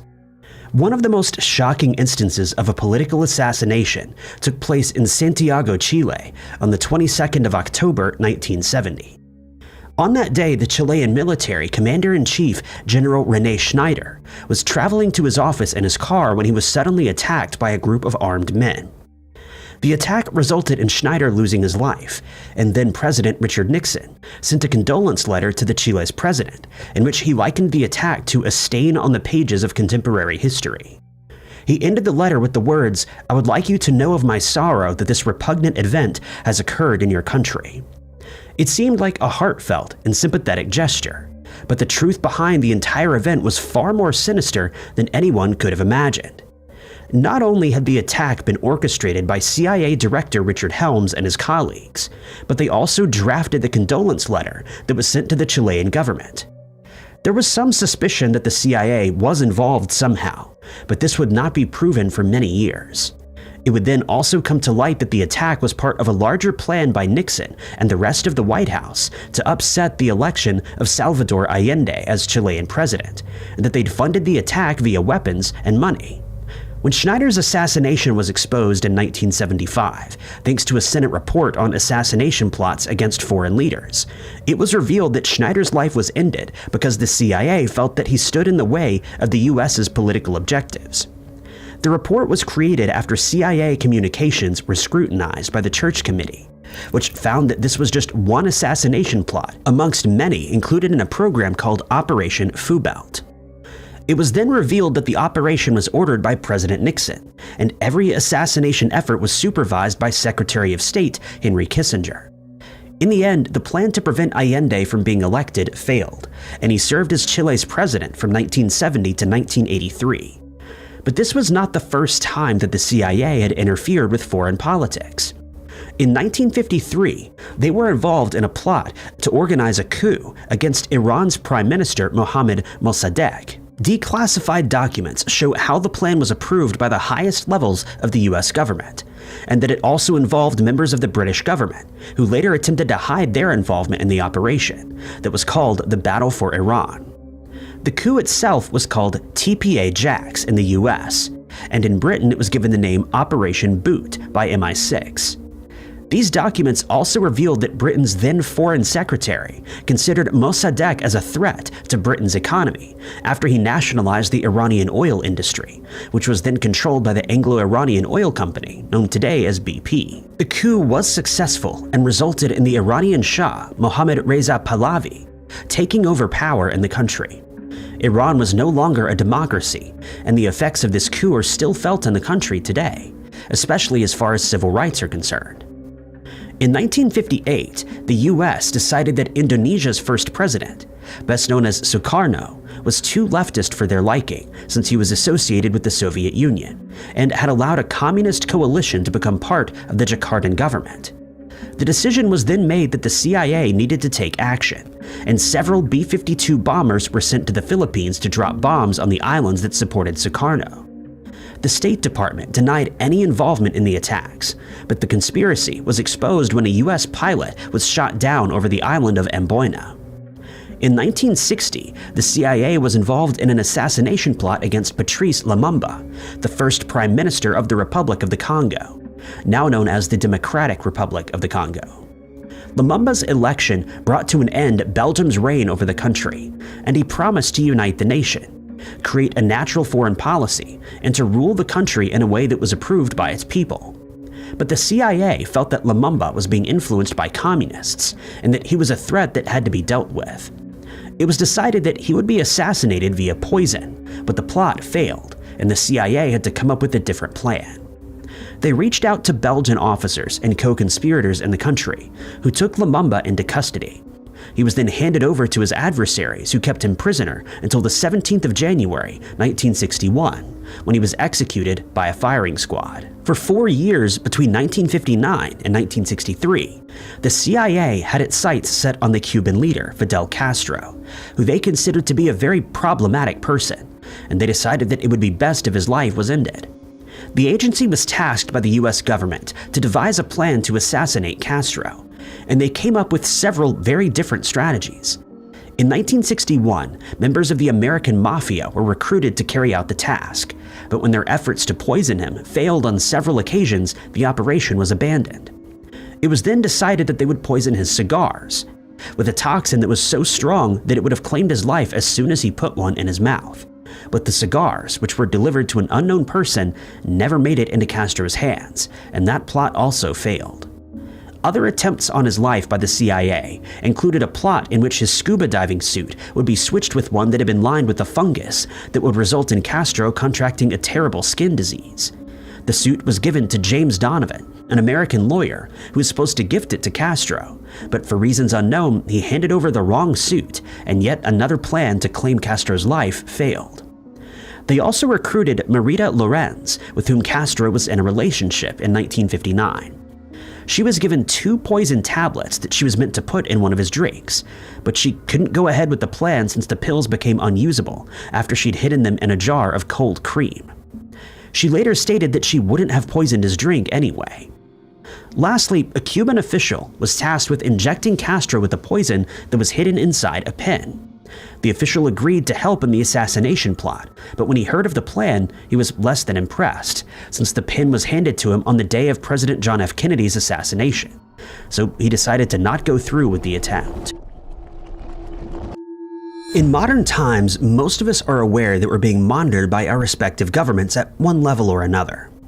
In some cases, they've been found to listen in on private phone conversations, or to tamper with people's mail, for example. But before June of 2013, most of the American public had no idea to what extent they were being monitored. But that ended thanks to a then 29-year-old man named Edward Snowden. At the time, he was employed by Booz Allen Hamilton, a contractor to the NSA. But unbeknownst to his employer, he'd been secretly collecting evidence against the NSA, and was about to reveal that many of the conspiracy theories that were prevalent at the time were completely true. He emptied his bank account, leaving some cash in a steel box for his girlfriend to use following his planned disappearance. The computers that he used to gather the evidence were either destroyed or encrypted. He then told his employer that he needed to take some time off since he was suffering from epilepsy, and then needed to decide which country to flee to. He couldn't go to Australia, Canada, New Zealand, or the United Kingdom, since they, along with the US, made up the Five Eyes countries, all of which were part of an intelligence alliance. This means that these 5 countries all share certain types of intelligence with each other, and Snowden couldn't risk being deported back to the US. Hence, he decided to travel to Hong Kong, and once there, he booked into the Mira Hotel, from where he enacted his plan. He started making the secret documents that he'd stolen available to journalists, and when it came to light that he was the one responsible for the leaks, he flew to Moscow. He then planned to fly to Havana and ultimately Ecuador, but the US government canceled his passport before he could leave, and he was stranded. By this time, he had destroyed all the evidence he had with him, but this didn't make him any less of a wanted man. And today, he's still residing in Russia after he was granted permanent residency there in 2022. According to Russian law, Snowden hadn't committed any crime, and hence he was never extradited back to the US. Furthermore, his extradition would have been an unprecedented event, since the US has never extradited a Russian criminal back to their own country after taking asylum in the US, and Snowden decided to stay put. If he were to ever return to the US, he would face 3 espionage charges that would see him spend as many as 30 years behind bars. But he had no intent of doing so, and by the time that he was identified as a whistleblower, the damage had been done. The American public finally learned which of the conspiracy theories that had been making the rounds were actually true, and some of Snowden's revelations sent shockwaves through the country. One of the most spoken about revelations has to do with our online activity, and involves some of the tech giants that we're all familiar with. It was revealed that the NSA had partnered with Microsoft in the agency's PRISM program, allowing them to access internet users' emails, documents, data, and photos. This information was stored by companies that later also joined the program, including YouTube, Facebook, Google, Yahoo, Skype, Dropbox, and Apple. It would later be revealed that other companies also had been approached and were asked to join the program, and when they refused, they were threatened with legal action. But Snowden's next revelation proved that it wasn't just the US government that was spying on its own people. The Tempora leak included information on the British agency GCHQ, which had been sharing information with the NSA. They tapped fiber optic cables in order to gain access to people's Facebook posts, emails, phone calls, and internet histories. Snowden even went as far as to claim that the GCHQ was collecting far more data than the NSA was. Next was X-Keyscore, which Snowden revealed was enabling US intelligence officers to access internet data from all over the world, which they would then analyze for any information that they deemed as suspicious. Snowden described X-Keyscore as one of the NSA's most powerful information collecting tools, since the fiber optic cables that allowed us to access the internet all flow through the system, making it easy for our internet usage to be tracked. He added that the process was a simple one, and that anyone could be tracked as soon as their email address was known to the NSA. Quite unbelievably, Snowden revealed that the NSA was also keeping track of financial data from across the globe. Payments made through companies such as Visa via credit cards and online transactions were being collected by a division called Follow the Money. This information was then fed into the NSA's financial data bank, TrackFin, which by 2011 had accumulated up to 180 billion different transactions worldwide, most of which were in the form of credit card purchases. The next program to be exposed was called Boundless Informant. This was a program designed to collect data from foreign countries by accessing that country's phone and computer networks. It was revealed that the NSA had collected as many as 97 billion pieces of information from foreign countries, with no one any the wiser. In order to keep track of different world leaders, the NSA developed a software program called Nimrod, which was used by the US and British governments. According to Snowden at the time, he was aware of at least 11 different leaders who were being monitored, but that total was later found to be closer to 100.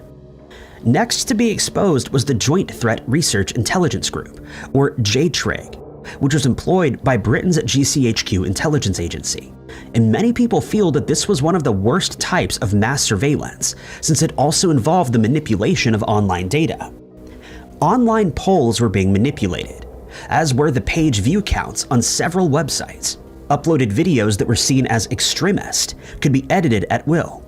Facebook users' private photos could be accessed at any time, and the agency had the ability to send spurious emails from anyone's account, pretending to be them.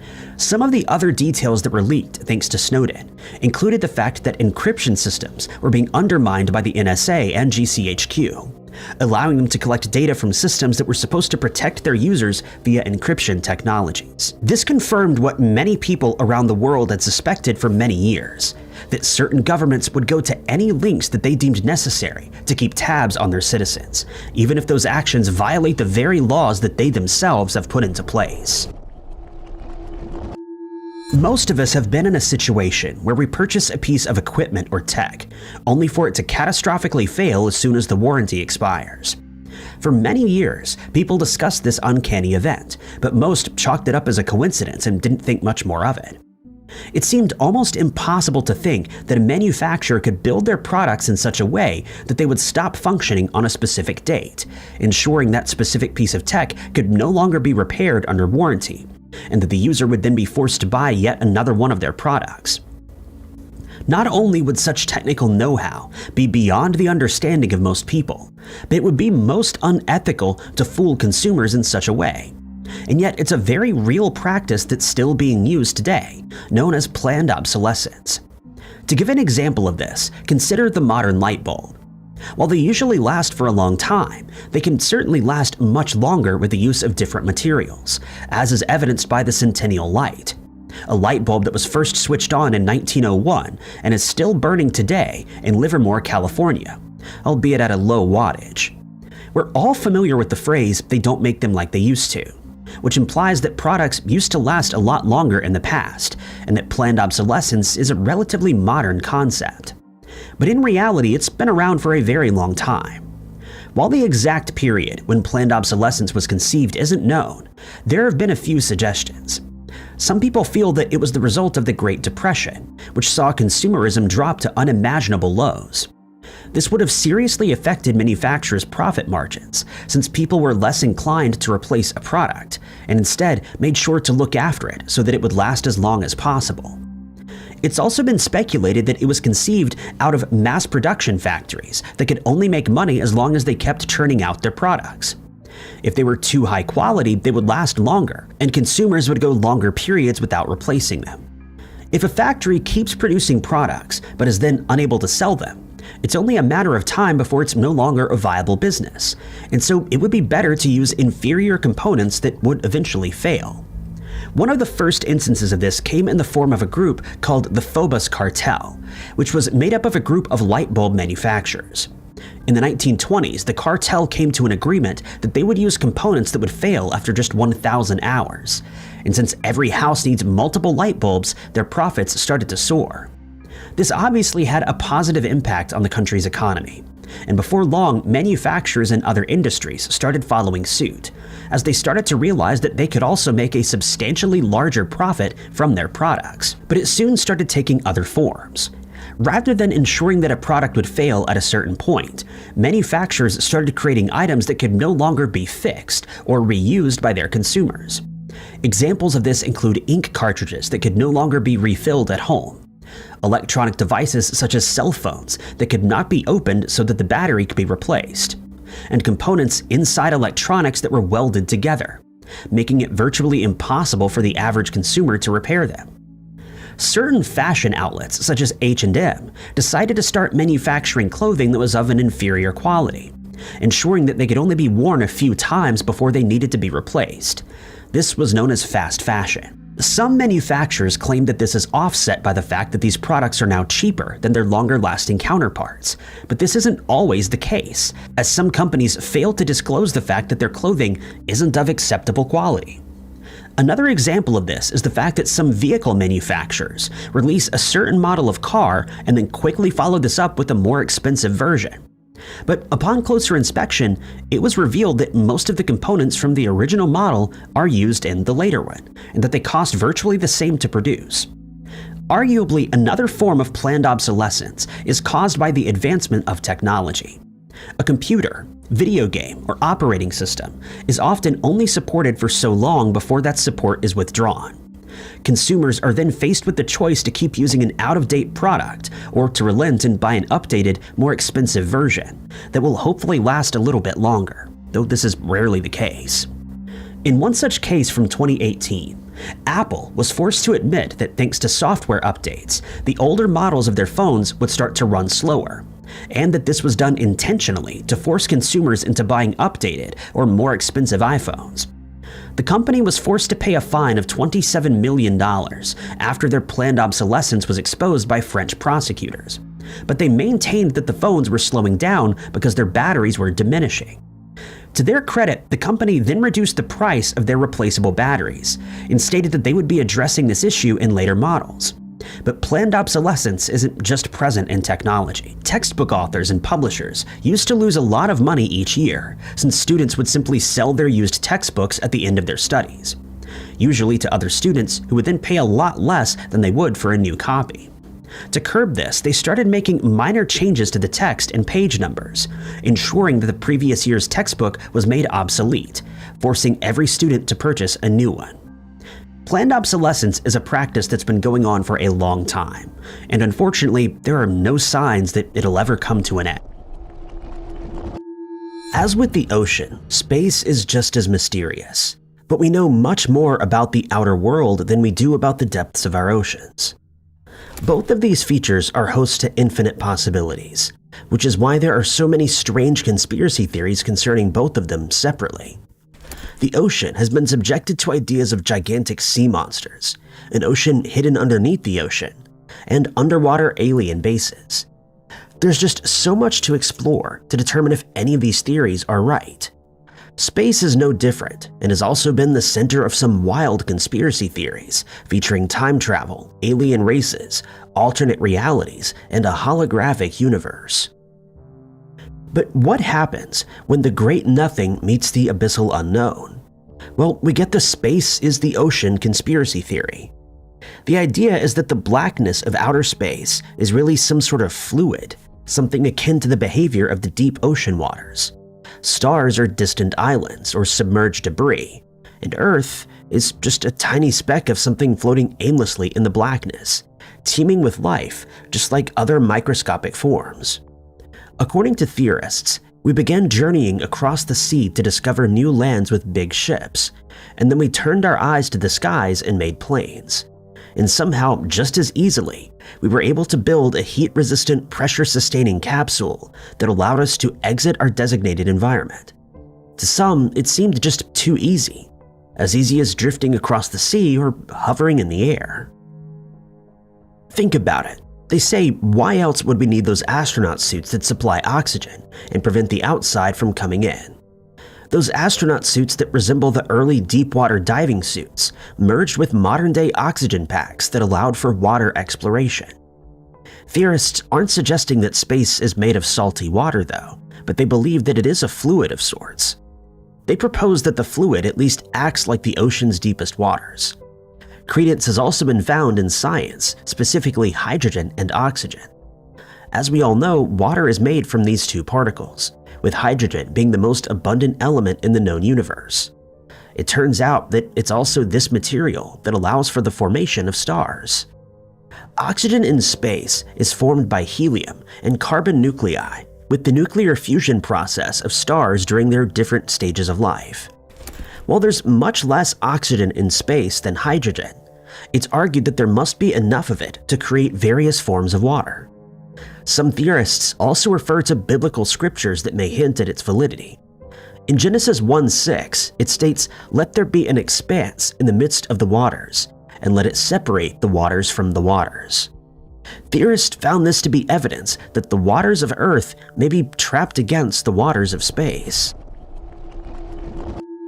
Peruvian singer Ima Sumac began performing on the radio and in movies at an early age. She's known for her 4.5-octave vocal range and has made many recordings throughout South America. In the 1940s, she headed for the United States and performed with a group of musicians and dancers. In 1950, she would sign to Capitol Records, after which her music career would blossom. In 1971, her final record, titled Miracles, was released, and in 2008, the Peruvian star passed away. She left behind a lasting legacy, as well as an incredibly odd conspiracy theory that started out as a joke among musicians. That joke was repeated in a gossip column and soon became an urban legend before being peddled into a full-blown conspiracy theory. That joke was that Ima Sumac was actually a woman named Amy Camas, a woman from Brooklyn. This odd theory came about in 1951 and was referenced in a Leonard Feather gossip column. The idea was that Ima was actually a housewife from Brooklyn named Amy Camas, which is Ima Sumac spelled backwards. When Leonard Feather made this claim in his gossip column, some, including Dorothy Kilgallen, took it too seriously and perpetuated the rumor, and it soon became ingrained in Ima's folklore. For years, conspiracy theories circulated throughout the music industry and were even passed down through generations. Feather further added to the conspiracy theory by claiming that the singer's voice was really a theremin. Luckily, Amy Camus's theory didn't really affect her music career, but it did personally affect the singer, since the conspiracy implied that she was fake. But this wasn't the only conspiracy theory associated with the Peruvian singer. In the 1950s, claims were in circulation that Ima was an Incan princess.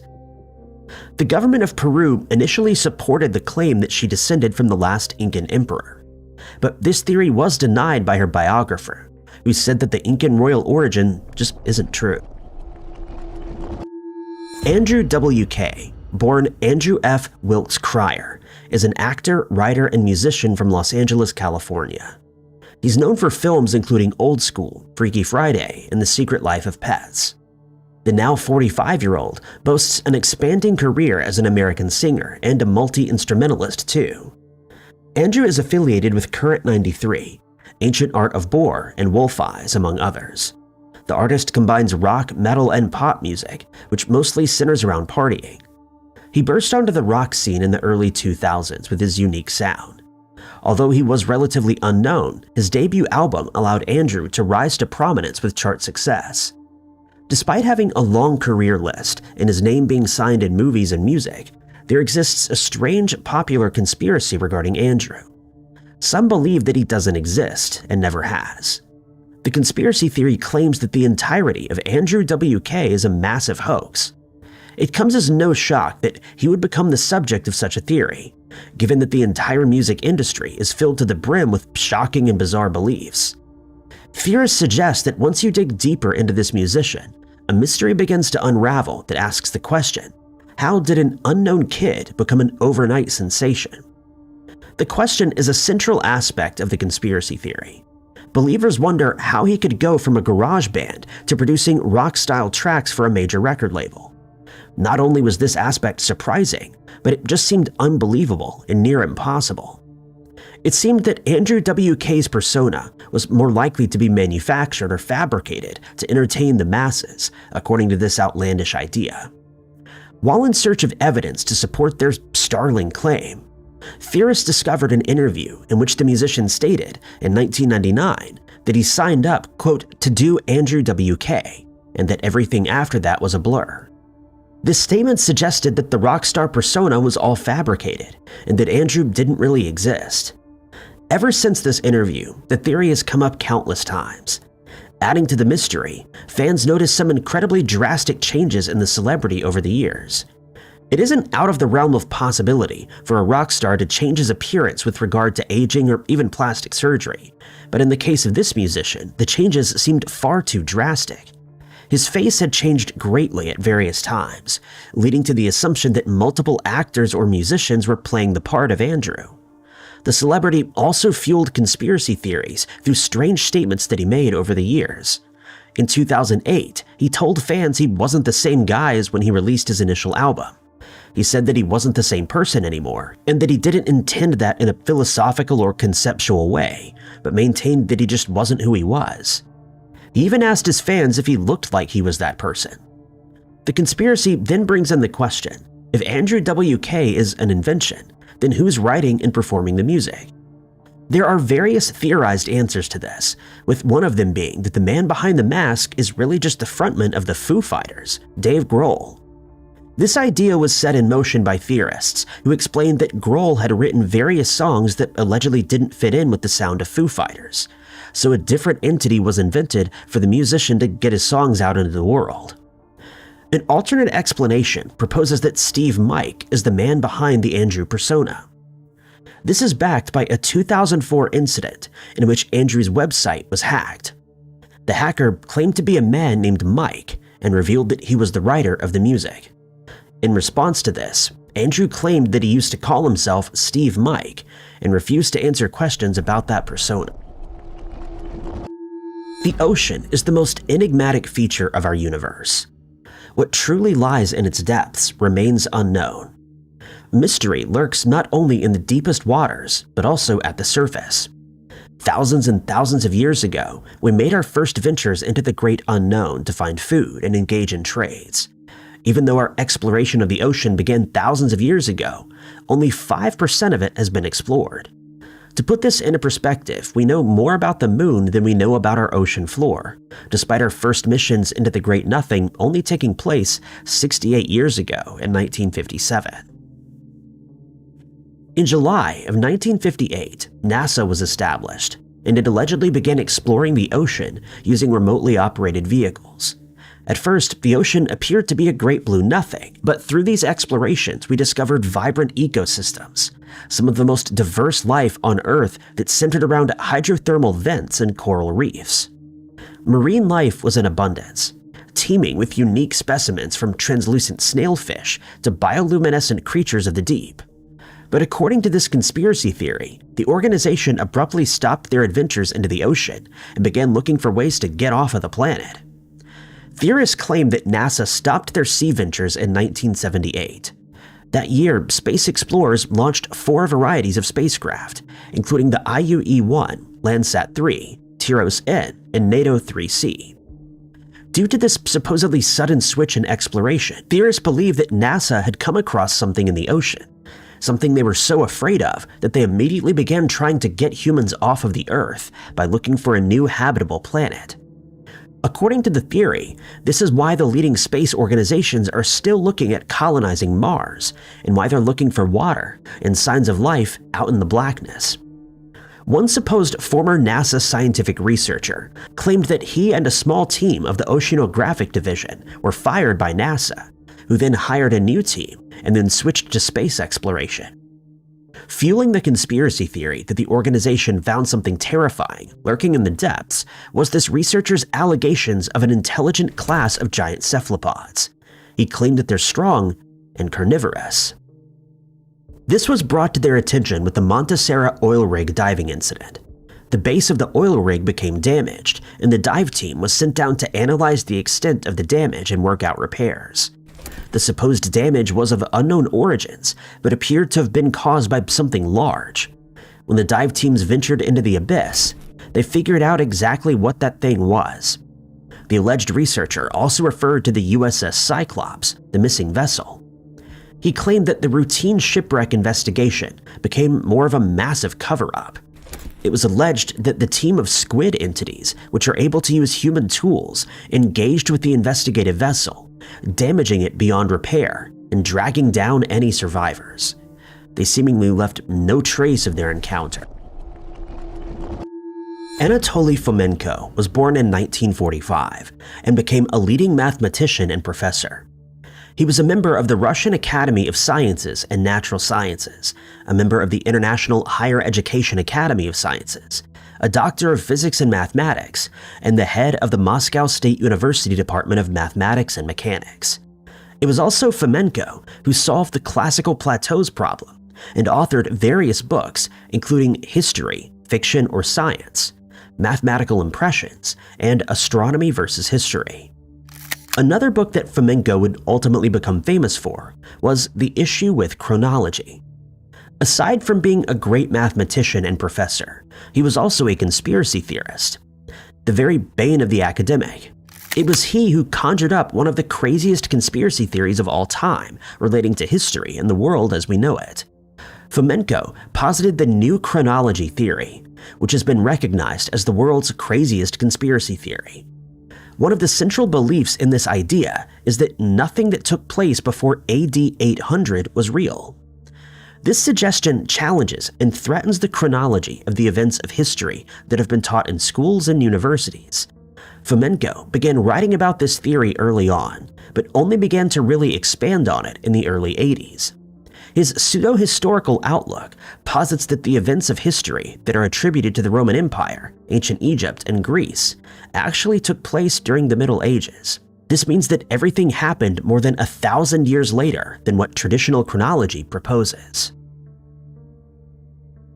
Fomenko ultimately suggests that much of human history was dominated by a specific force known as the Russian Horde, led by Tsar Khans such as Genghis Khan and Danilovici, who he believes conquered most of the world and in the process built the pyramids of Giza and inspired the ancient Roman Empire. Fomenko suggests that the reason for falsifying the timeline of events was to suit the interests of co-conspirators, including the Vatican, the Russian House of Romanov, and even the Holy Roman Empire. According to the theory, all these organizations were working together to obscure the truth about history, all of which centered around a global empire, the Russian Horde. The theory suggests that the various peoples identified in the ancient and medieval eras were all elements of the single Russian horde. The conspiracy ultimately offers an alternative version of the historical Jesus, as well as various other people and places mentioned in the Bible. The easiest way to disprove his claims is the existence of scientific methods of age testing, including dendrochronology, carbon dating to a certain extent, and thermoluminescence. What's truly remarkable about this theory isn't its claims that it makes, but rather the massive support that it's gained over the years. Princess Diana, born Diana Frances Spencer, was the Princess of Wales and consort of Prince Charles. Aside from being most notable for her heroism when it came to charity work and helping people, it's her tragic passing that most remember her for. The event came in 1997 in the streets of Paris when an unfortunate car accident occurred in an underpass. Hours later, the princess would be pronounced deceased, along with her driver and partner. Unfortunately, Diana was unable to evade the conspiracy theorists who found that a car accident wasn't an acceptable scenario. As with most famous individuals, many believed that their passings were part of a sinister plot, an assassination, or a government ploy, a pattern that still follows in the case of Princess Diana. The conspiracy theories began almost immediately after the car accident. For some, this wasn't just a tragic crash, but rather the result of a secret conspiracy conducted by the agents of the British state, or that her driver was paid off, and some even say that she never met her demise at all. And it seemed that the theorists were all in agreement over one aspect. Someone wanted Diana gone. The string of conspiracies begins with an alleged pregnancy, where Mohammed al-Fayed claimed that the princess was carrying his son's child, and that this was so unpalatable to the British state that they initiated her assassination. According to him, the royal family just wouldn't accept that an Egyptian individual would be the stepfather of the future king. Despite such claims, no sign of pregnancy was ever established. Motivating the concept that she was assassinated was the fact that Diana herself believed she was going to meet her demise at the hands of the establishment. In an alleged letter that she gave to her one-time butler, Paul Burrell, she claimed that a plan was underway for a car accident involving brake failure and a serious head injury.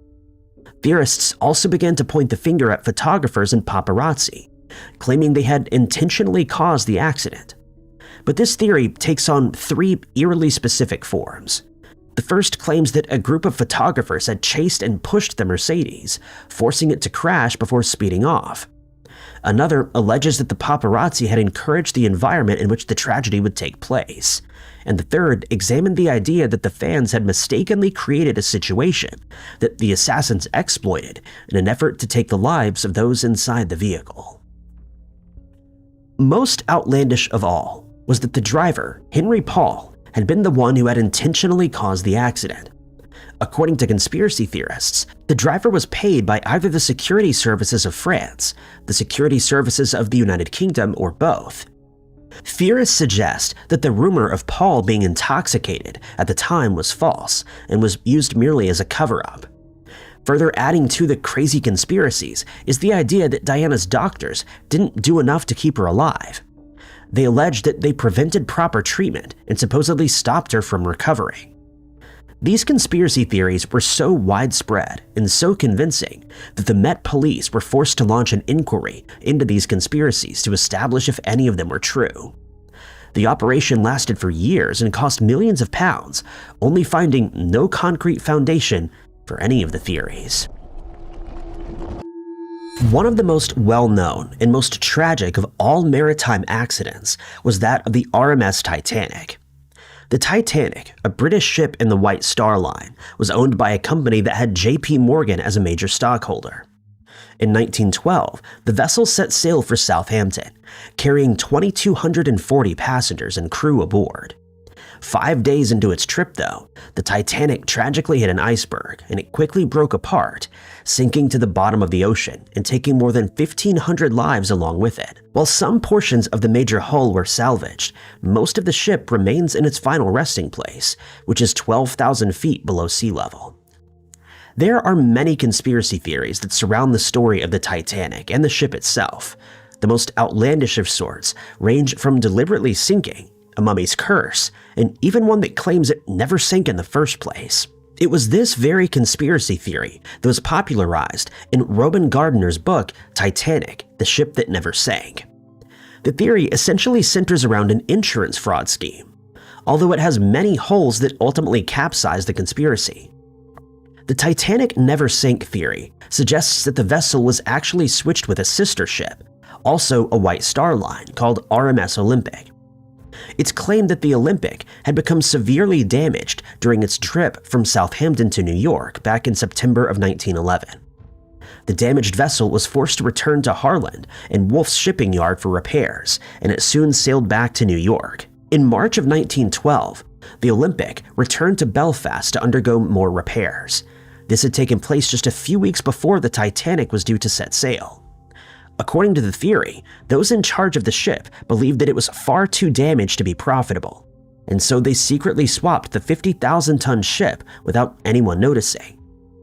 In March of 1912, it allegedly wasn't the Titanic that departed Southampton, but rather the damaged Olympic that was carrying 2,240 people on board.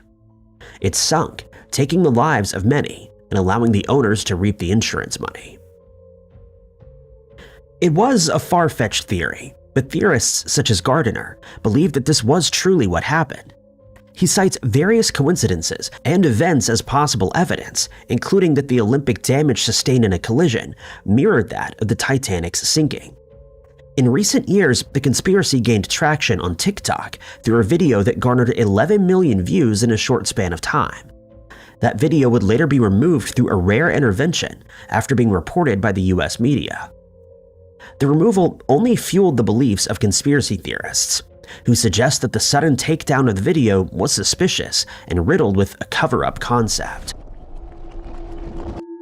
Finding itself on the iceberg conspiracy list is the ocean at night theory. Information on this strange idea varies greatly, and anything out there about the theory sends you down a rabbit hole and into the depths of the internet. Fragments of information come from various sources, making the ocean at night theory an intriguing puzzle. But when the pieces begin falling into place, a sinister conspiracy theory begins to emerge. Initial research on the theory brings up the story of a man who was swimming in the ocean one evening and felt something brush against his leg. This was followed by a sharp pain, and he quickly clambered into his kayak, illuminated by the floodlights of an accompanying ship. Once safely out of the water, the man noticed that a piece of his leg had been ripped off, and the perpetrator was a shark. The shark, known as a cookie cutter, was no surface dweller, but rather one that lives in deep waters. This led to the idea that during the night, once the sun has disappeared behind the horizon, all those deep dwellers come to the surface. These deep-sea animals don't need light to hunt, but some of their prey do. Once their prey heads to the surface, the predators follow, and some believe that it's at this time that unknown creatures surface from the depths. Once the sun rises, the monsters of the oceans retreat, only for the process to repeat itself. This, according to some theorists, is why so many maritime tales, ship disappearances, and mermaid myths all seem to appear from the darkness. But this isn't the only thing that is connected to the ocean at night theory. Deeper digging reveals something even more bizarre. The conspiracy theory speaks of an alleged report that was supposedly prepared for the then Prime Minister Putin by Admiral Maximov of Russia's Northern Fleet. According to the alleged report, a mysterious magnetic vortex had opened up in the Gulf of Aden. The Gulf of Aden is noted as a vital waterway that's found in the Arabian Sea between Yemen and Somalia in the Horn of Africa. According to this supposed report, United States scientists had noticed the strange formation back in 2000, after which the Americans allegedly established a base of operation, which then became the home of the Combined Joint Task Force.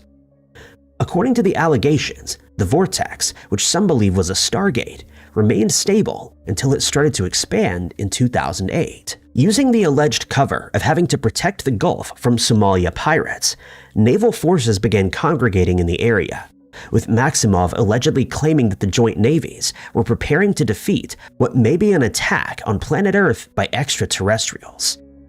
The conspiracy describes the ordeal as interdimensional and extraterrestrial. Most of the information contained in the alleged report was blacklisted, according to conspiracy theorists. But alternative news sites still speculated about the Gulf of Aden vortex and called it a stargate that would lead us to another dimension or alien world. From here, the conspiracy theory alleges that the military was exploring the area, claiming to be protecting it from pirates, when they were really trying to explore the Stargate in the distant galaxies. This isn't where the ocean at night theory ends either. An alternative explanation given for the theory relates to an alleged artificial sun that was being constructed by the US Navy.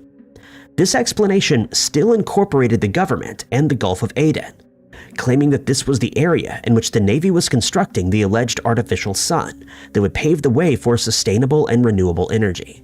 It was also argued that an artificial sun in the ocean would allow for clean and unlimited hydrogen, meaning that fossil fuels would no longer be required. While this would bring in a more sustainable era, it would also mean that there would no longer be an ocean at night. According to the hypothesis, all the creatures of the deep, dark ocean would then see the lights, be forced to adapt, and soon surface. The conspiracy theory states that an artificial sun was made in the Gulf of Aden, and it awoke something that lurked in the depths. A fight quickly ensued between it and the Navy. Theorists then claim that the allegations of the world's navies fighting Somalia pirates were nothing more than a cover-up by the government, who accidentally brought the sea monster out of hiding. They used the story of vortexes, pirates, and even earthquakes to allegedly cover their tracks. The conspiracy theory concludes that the artificial sun was then cut off, sending the monstrous beast back to its slumber and preventing it from launching an attack on human civilization. UFOs, aliens, and intelligent intergalactic beings have long been a point of interest among conspiracy theorists. Every so often an event takes place, or something inexplicable is uncovered that only hints at the possibility that the tinfoil hat wearers may be onto something. Back in 2014, such a hint became the subject of various news articles headlined "Alien Base Found."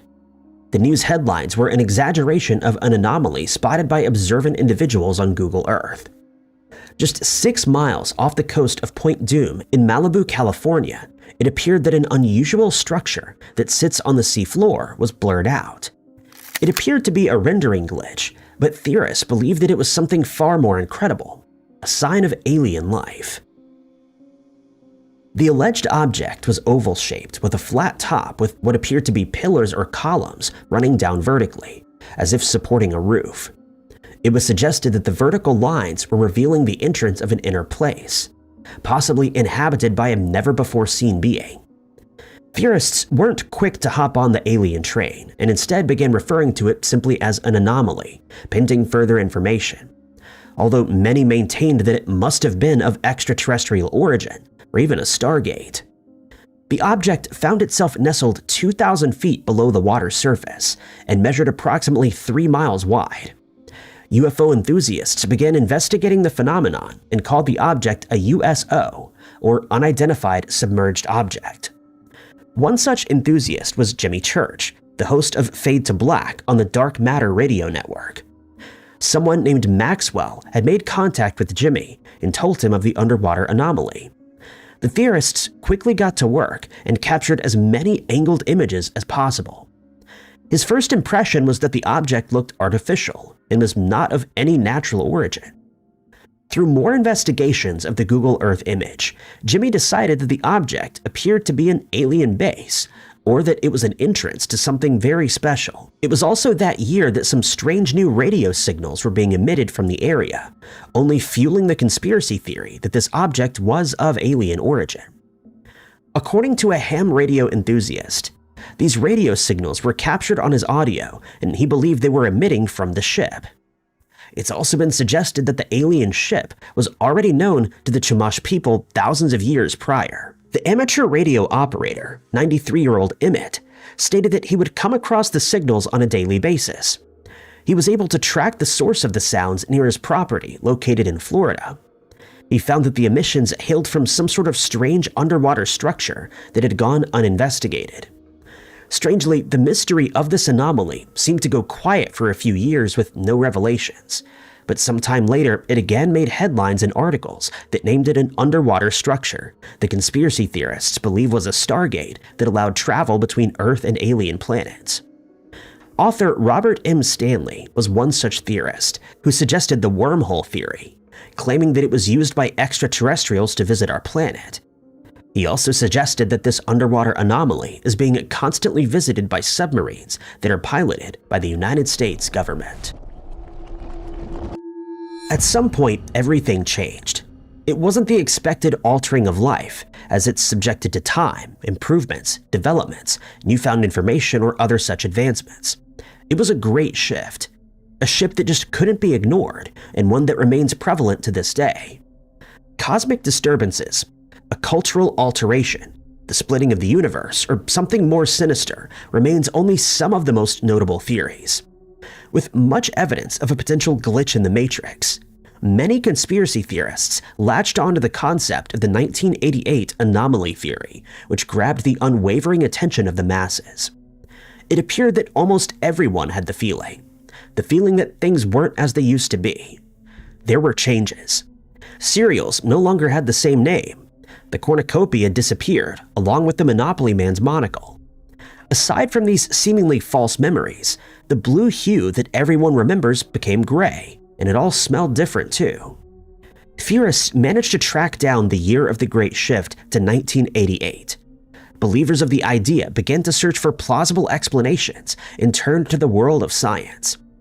They first began looking at global weather patterns and natural disasters, only to find that 1988 was marked by extreme natural events. Theorists believe that such patterns were the symptoms of a cosmic disturbance, a disturbance that led to the shift. In North America, we saw the worst drought in history, which caused damage of more than $100 billion and affected 45% of the United States. 1988 also saw Hurricane Gilbert, the most intense Atlantic hurricane of its time, with the lowest barometric pressure ever measured in the West. In December of that year, the Armenian earthquake left hundreds of thousands homeless and many deceased. These events, of course, can be explained by naturally occurring patterns, along with geological activity. But theorists believe there's something else at play, and they also pointed to the technological advancements and strange anomalies that followed.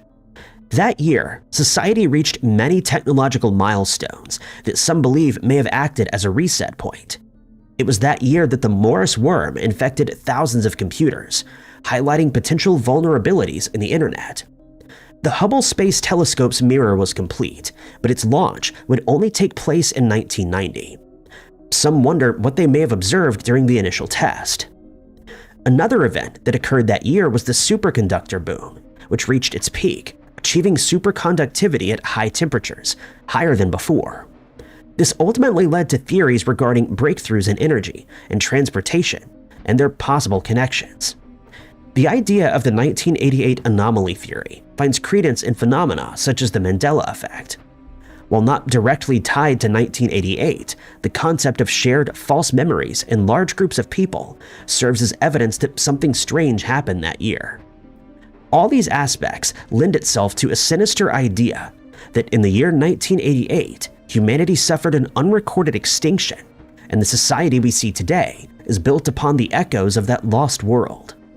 It's suggested that the catastrophic event, whether it was cosmic or not, reset the timeline, whereas others believe that the universe split and merged with another to continue on. The event, though, went unnoticed by humans. The theory also posits that when humans were wiped out, our consciousness remained, and we needed somewhere to go, ultimately fabricating a new reality. This is why many people today share false memories, why it all feels significantly different, and why colors have changed, and why things don't smell the same. Stan Lee's passing was a loss felt through the entire producer and consumer industry. He left behind the best movies of all time and characters that became fan favorites. Marvel Mania and the superheroes in it were left behind as artifacts that proved Lee's excellence. But there was something else left behind too, ensuring that he would never be forgotten. In almost every Marvel movie, the comic book writer makes a surprise cameo appearance. In Superman 3, he plays the role of the man in Times Square, standing next to Peter Parker, and comments, "You know, I guess one man can make a difference. Enough said." He appeared again in 2012 in The Amazing Spider-Man as the school librarian, and then in The Avengers Age of Ultron as an intoxicated man. In the 2016 Captain America Civil War, Lee is spotted again, this time playing the role of a FedEx driver and a bus driver in Avengers Infinity War. He was again spotted in Ant-Man and the Wasp and as a servant in Thor Ragnarok. In the Avengers Endgame, Lee made another appearance when he yelled out, "Hey man, make love, not war." The Marvel Universe found humor and joy in these appearances, but they couldn't help but feel that there was a reason for them. It couldn't just be the producers poking fun. Lee's consistent appearances birthed a popular online fan theory that posited the idea that he wasn't just making cameos, but was actually playing one character across all the movies. One character taking on various personas or disguises. More notably, fans began speculating that Lee's character may be Uatu, a member of an alien race known as Watchers, who witnessed the happenings of the multiverse but chose not to interfere. Uatu was known to be incredibly interested in the heroes of Earth, and had taken a human form to interact and move freely, hence why Reddit user Some Big Hero believed that he might be the Watcher. He explained that Lee's appearances in various locations and various time periods were because he was Uatu, taking on human form so that he could interact with his favorite heroes. Following the Reddit post, the theory really gained traction and became a much beloved idea among enthusiasts, but not without some skepticism. Skeptics cited various issues, such as the Watchers being a giant race with no irises or pupils, and the fact that they rarely show themselves. They also brought into view that the race is supposed to be immortal, meaning that the Watchers in the franchise would outlive Lee. But this wasn't enough to dissuade the masses, and their Stan Lee is a Watcher theory, and luckily it didn't.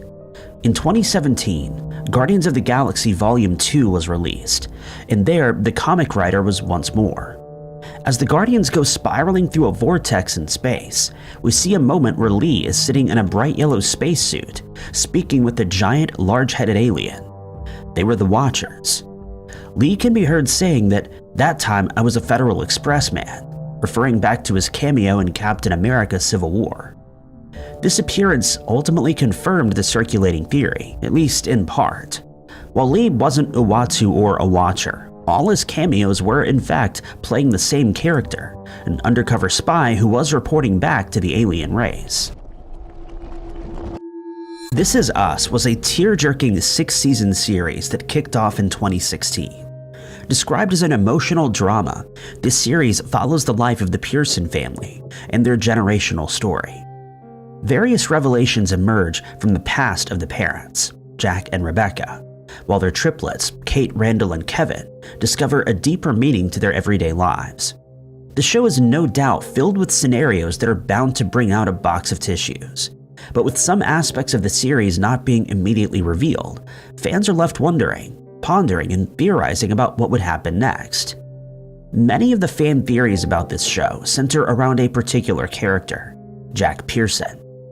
Since the first episode, it became clear that Jack had passed away, and his appearance on the show is based on memories. From the very moment that the audience learned he was no longer alive, they dreaded the moment that they would find out when and how. In the interim, fans were conjuring up theories in an effort to explain the character's mystery-filled passing, leading to various ideas and suggestions, all of which sounded plausible. One heartbreaking theory about how Jack perished takes us back to the house fire that occurred at some point. It posits that Jack didn't know that his son Kevin was staying at Sophie's house and thought he was still in the house when it became engulfed in flames. Kevin's room was in the basement, and in an effort to rescue him, according to the theory, Jack rushed into the burning house searching for his son, who wasn't there, ultimately succumbing to the harsh elements. Other fans have produced an alternative but connected theory. They suggested that he didn't pass away in the flames, but rather later at the hospital. This would explain why Rebecca had his personal items with her in the car afterward. Another theory that came into play involved the family dog, Louie. The evidence for this idea was the strongest. The theory suggests that Jack, being the superhero that he is, had dashed back into the flames in an effort to rescue Louie. It becomes clear that this character would do anything for his family, including risking his life to save his furry family member. For the entirety of Season 1 and some of Season 2, fans were left wondering if any of their theories were right. It wasn't until the 4th episode of the 2nd season, Super Bowl Sunday, that the audience would finally learn how Jack had perished. Turns out the theorists were right. There was a house fire, and the father did dash back into the house. He had done this after discovering that Louie, the dog, had not made it out. After saving the dog, he was transported to the hospital, where he passed away from smoke inhalation. This revelation ultimately proved the fan theories right, the one being that he lost his life after saving the family dog, and the second being that Jack only passed away later at the hospital, not in the actual fire itself. Alien refers to a film franchise set in deep space.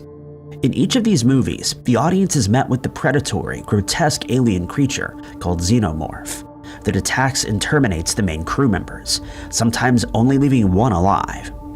Terror is usually unleashed when the team encounters a nest of eggs, from which a grotesque organism leaps out and attaches itself to whoever is near. Then we have another film franchise, Blade Runner, which is a sci-fi neo-noir film set in 2019. The scene is set in a dystopian, cyberpunk-themed society, in which Harrison Ford plays Rick Deckard as the Blade Runner for the Los Angeles Police Department. Deckard has been tasked with hunting rogue replicants, the genetically modified beings that are designed to tackle the things that real humans couldn't. When 4 such beings run rampant and begin terminating humans, the character is forced out of retirement to track them down and stop them. When these 2 movie series gained notoriety, sci-fi enthusiasts began noticing some similarities between them. But these similarities were not unusual, since both of the first films were released in close proximity to one another. This didn't stop fans from wondering if the 2 iconic franchises may exist in the same universe, one of the most common theories when it comes to the film industry. For some fans, though, these similarities were just too close to ignore. One such similarity refers to the replicants in Blade Runner. They took the form of artificial intelligence, much like the synthetics in Alien. Despite these 2 AI-type people being made up differently, they still remain a central aspect of both film franchises, a fact that some theorists cite as evidence that they exist in the same universe. In both sci-fi movies, major corporations are found to be responsible for this artificial technology. Alien has the Weyland-Yutani Corporation, and Blade Runner has the Tyrell and Wallace Corporation. Directors adding Easter eggs into movies referencing other films is nothing new, but a lot of these instances don't occur in the same canon. With Blade Runner and Alien, though, it appears that both franchises directly reference things happening in the alternative worlds. For example, Blade Runner makes a reference to Alien with the screen in the LAPD office. The screen is displaying the message, Environ Center, Purge 24556 DR5. The Purge message is first seen on display in Alien when Ripley turns the engines on in the escape shuttle. In the UK Steelbook release of Aliens Prometheus, there's also a reference to the Tyrell Corporation in LA. There are many hidden clues and references throughout all the movies, with only one element disputing the claims. Blade Runner takes place in the alternative future. The Wallace Corporation buys Tyrell in 2028, which makes it difficult for Dallas from Alien to have worked there, since the film takes place in 2122. Despite the minor issue, there are many other hints alluding to this being the case. Skeptics cited this element when trying to debunk the theory, but fans persisted nonetheless. The suggestion is ultimately proven true when one of the screenwriters, David Peoples, states that his other film, Soldier, is a spin-off sequel to Blade Runner. Ridley Scott, a director of both franchises, confirmed the theory too. When asked if the films share a universe, his answer was a resounding yes. He established a connection between the two movies through the subtle hints that only a few members of the audience had picked up. Their seemingly far-fetched idea that Alien and Blade Runner were connected was a folklore turned fact. Walt Disney has become notorious for being the production company that centers many of its films around main characters who are left fatherless, motherless, or completely partnerless. Pixar stumbles in with something just as noteworthy: its Easter eggs. Every Pixar animation film holds something only the most eagle-eyed fans would pick up. Such Easter eggs include Hank the Septopus appearing in every movie, along with the Luxo ball. A more notable Easter egg that many fans did notice was the Pizza Planet truck, along with various references to upcoming Pixar films. One strange aspect present in these films was a particular code spotted in various movies by some observant watchers. It was the letter combination A113, which fans theorized was yet another Easter egg that held a deeper meaning and was not a mere coincidence. Toy Story became the first movie to use the code that appeared on the license plate of Andy's mother's van. The main characters are trying to escape the clutches of the menacing Sid when the minivan comes into frame.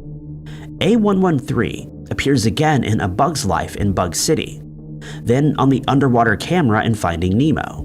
The Incredibles featured the code multiple times, and even Cars made use of the combo in every movie of the franchise.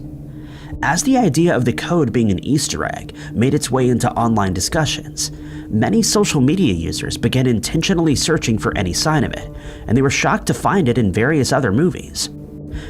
In Ratatouille, one of Remy's fellow rodent friends wore an ear tag on his left ear, a tag that read A113. WALL-E included one of the most obvious uses of the code, and it appears in a frame at the start of Up, numbering a specific courtroom.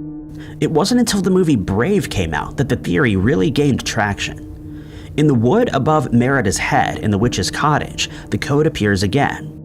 It was different from before and read ACXIII, written in Roman numerals. This subtle inclusion prompted fans to believe that the use of the code was, in fact, intentional. With Coco, producers went back to using subtlety once more. Some skeptics believed that this was perhaps a coincidence, and the animators were just reusing a preset code. But even they had to admit eventually that something more intentional was at play here.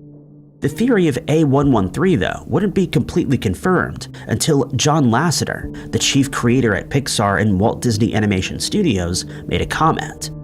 He revealed and confirmed that A113 was an intentional Easter egg that did have a deeper meaning. The combo was referencing classroom A113, the classroom for animation at the California Institute of Arts in the character animation program. Lasseter explained that Cal Arts is one of the best animation schools, and many students have hidden the classroom code in their short films and feature films. Unbreakable is the 2000 thriller sci-fi centering around the security guard David Dunn, who was the sole survivor of a train crash. Dunn finds himself the subject of a theory that tries to explain his consistent physical good fortune. That theory came from another character named Elijah, nicknamed Mr. Glass for his vulnerability and easily breakable nature. At the end of the film, we discover that Elijah had been the one to create Dunn by causing the train crash, which allowed him to discover his superhuman ability of unnatural invulnerability. We then have the 2016 film Split, which sees Kevin, a man with 23 distinct personalities, kidnapping 3 girls who must now escape. Kevin's most prominent personalities include Barry, the most dominant, Dennis, Patricia, Hedwig, and later the Beast.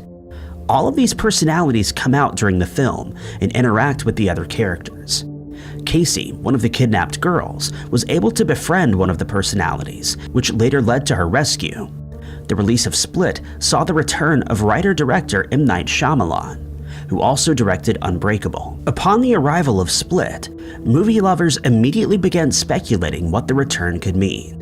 The theory soon came about that the psychological thriller was a sequel to Unbreakable, despite the two being very different films. But with the multi-personality man having the ability to alter one of his persona's physical makeups, fans drew in the question of superhuman abilities. they cited that Kevin's abilities had roots in the same place as Dunn's abilities in Unbreakable. At the same time that this theory was being heard, talks of an Unbreakable sequel were also being rumored. This allowed fans to maintain their idea that Split and Unbreakable were one and the same. Non-believers of this theory believed it was flawed, maintaining that there was no way that these two very different movies could be the same. But skeptics, along with fans and theorists, would find themselves in a state of shock by the end of Split. The secret had been well kept by producers, writers, and directors, saving an unexpected theoretical twist for the very end of the movie. At the very end of the film, David Dunn makes a surprise appearance, confirming the idea that Split is, in fact, a sequel and that both share the same universe. This also revealed that Mr. Glass, who created Dunn, was also the one who created Kevin's most powerful personality, the Beast. In fact, Unbreakable would later be revealed as part of a trilogy, with the last installment being Glass, centering around the franchise's villain, who was responsible for not only a superhero, but also a supervillain. Final Destination is a film franchise that centers around groups of people who seem to narrowly escape some large-scale disaster. This is due to premonitions that one of the members of the group would have, allowing some to avoid perishing. But those who evade their fate find themselves being hunted down by an unseen force, determined to claim the lives of those who deviate from the plan. In the first film of the franchise, we see Alex Browning boarding a plane for Paris. But while in his seat, he has a premonition that the plane is going to explode just moments later after takeoff. When he brings this to everyone's attention, they're forced to disembark and watch as the plane becomes a fireball. The second installment follows a woman named Kimberly's vision of a freak accident that takes place on a highway. Final Destination 3 follows another high school student whose premonition was that she and her friends would perish on a terrifying roller coaster accident. When this vision comes true, the woman, Mary, and her friends must face the repercussions of cheating the Grim Reaper. In the fourth installment of the movie series, Nick foretells a horrific scene where he and his friends all perish in a freak accident involving race cars. Just a few seconds before the fortune comes true, Nick is able to convince his friends to leave, but then they find themselves meeting grisly ends at the hands of the unseen figure. We then get to Final Destination 5, the last film of the franchise. This movie centers around a bus ride in which Sam and his colleagues are heading to a corporate retreat. He, like the others before him, experiences a debilitating vision. The suspension bridge that they would be crossing was going to crumble around them. Just as the vision ends, it ultimately begins to come true. Sam's quick action saved several people, but not for long. Despite the film's sequel releases coming one after another, some fans believed that something else was going on. Before the film was released, Final Destination enthusiasts flocked to online platforms to discuss various theories about what they thought was going on with the franchise, specifically with the then upcoming release of Final Destination 5. Fans surmised that the last film would not be a sequel to the previous four, but rather a prequel. These eagle-eyed watchers had picked up on very subtle hints, such as the out-of-date number plates once the film was released. And as they sat down to watch it, they realized that their idea may be true. Theorists began pointing to more hints and clues, such as Sam's internship in Paris, a hint that he would need to take a flight to France. The opening scene also appears to be set in the late 90s or early 2000s, and another character, Isaac, is seen carrying around a clunky phone, since smartphones had yet to be mainstream. These almost unnoticeable hints were foreshadowing one of the biggest plot twist endings of all time. While producers had tried to keep the ending as subtle as possible, some audience members had already figured it out. Final Destination 5 is a prequel, not a sequel. This idea was finally confirmed by the end of the movie. It was a timeline twist. Sam and his girlfriend Molly, who managed to escape the fate-filled trip across the suspension bridge just 2 weeks prior, were now standing before a plane, witnessing a fight between high school students. That plane was bound for Paris, and those two high school students were Carter Horton and Alex Browning. This meant that the flight that Molly and Sam were about to board was Volley Airlines 180 from the first Final Destination. It was the same plane that Alex predicted would explode, and that it did, with Molly and Sam not being among the survivors. Star Wars is another film franchise that prompted a TV series and spin-offs. The saga is a space-themed opera that follows the life of Luke Skywalker and the friends he meets along the way. After joining the Rebel Alliance to rescue Princess Leia, Luke trains to become a Jedi. Star Wars also reveals the interplay between the Rebel Alliance and the Galactic Empire as they engage in a galactic civil war. There are multiple fan theories about each of the 12 released films, including that Rey would form a new Jedi Order, that she's Luke's clone daughter, and that Leia has the potential to be a stronger Jedi than Luke. While there are a few Star Wars fan theories that have been proven true in subsequent movies, none were as controversial as this one. This theory concerned The Last Jedi, which sees Skywalker's solitary existence upended when he encounters Rey, who shows signs of the Force and the desire to learn the way of the Jedi. The desire leads to decisions that alter their lives forever. While this is happening, Kylo Ren and General Hux are on their way to carry out an assault against Leia and the Resistance. In the installations that came prior to this film, fans began to speculate that Leia may have Force potential, since the ability was already running strong in her family, and it's already known that such abilities can be inherited. Theorists cited several clues in the movies that hinted at the princess's potential. Throughout the franchise, it became clear that Leia had strong intuition, and had the ability to sense Luke's presence, even across vast distances. She also had the ability to communicate telepathically and perform Jedi mind tricks, as well as experiencing the occasional moment of premonition. For the first 7 movies, the idea that Leia was Force-sensitive remained nothing more than speculation in the minds of fans. The idea has been discussed on various social media platforms, drawing in more theorists and skeptics. It wasn't until the 8th installment of the franchise, The Last Jedi, that the truth about Leia would finally be revealed. But the character did in fact possess the ability, which remained hidden until she found herself in a very dire situation. In The Last Jedi, she becomes lost in space and makes the use of the Force to pull herself back into the space station's hull from the vacuum of space. In this scene, it becomes clear just how powerful she is. Leia's extraordinary use of the Force allowed her to save herself, signifying that she was always connected to it, even though she hadn't been trained to use it yet. It was an unexpected moment that shocked viewers.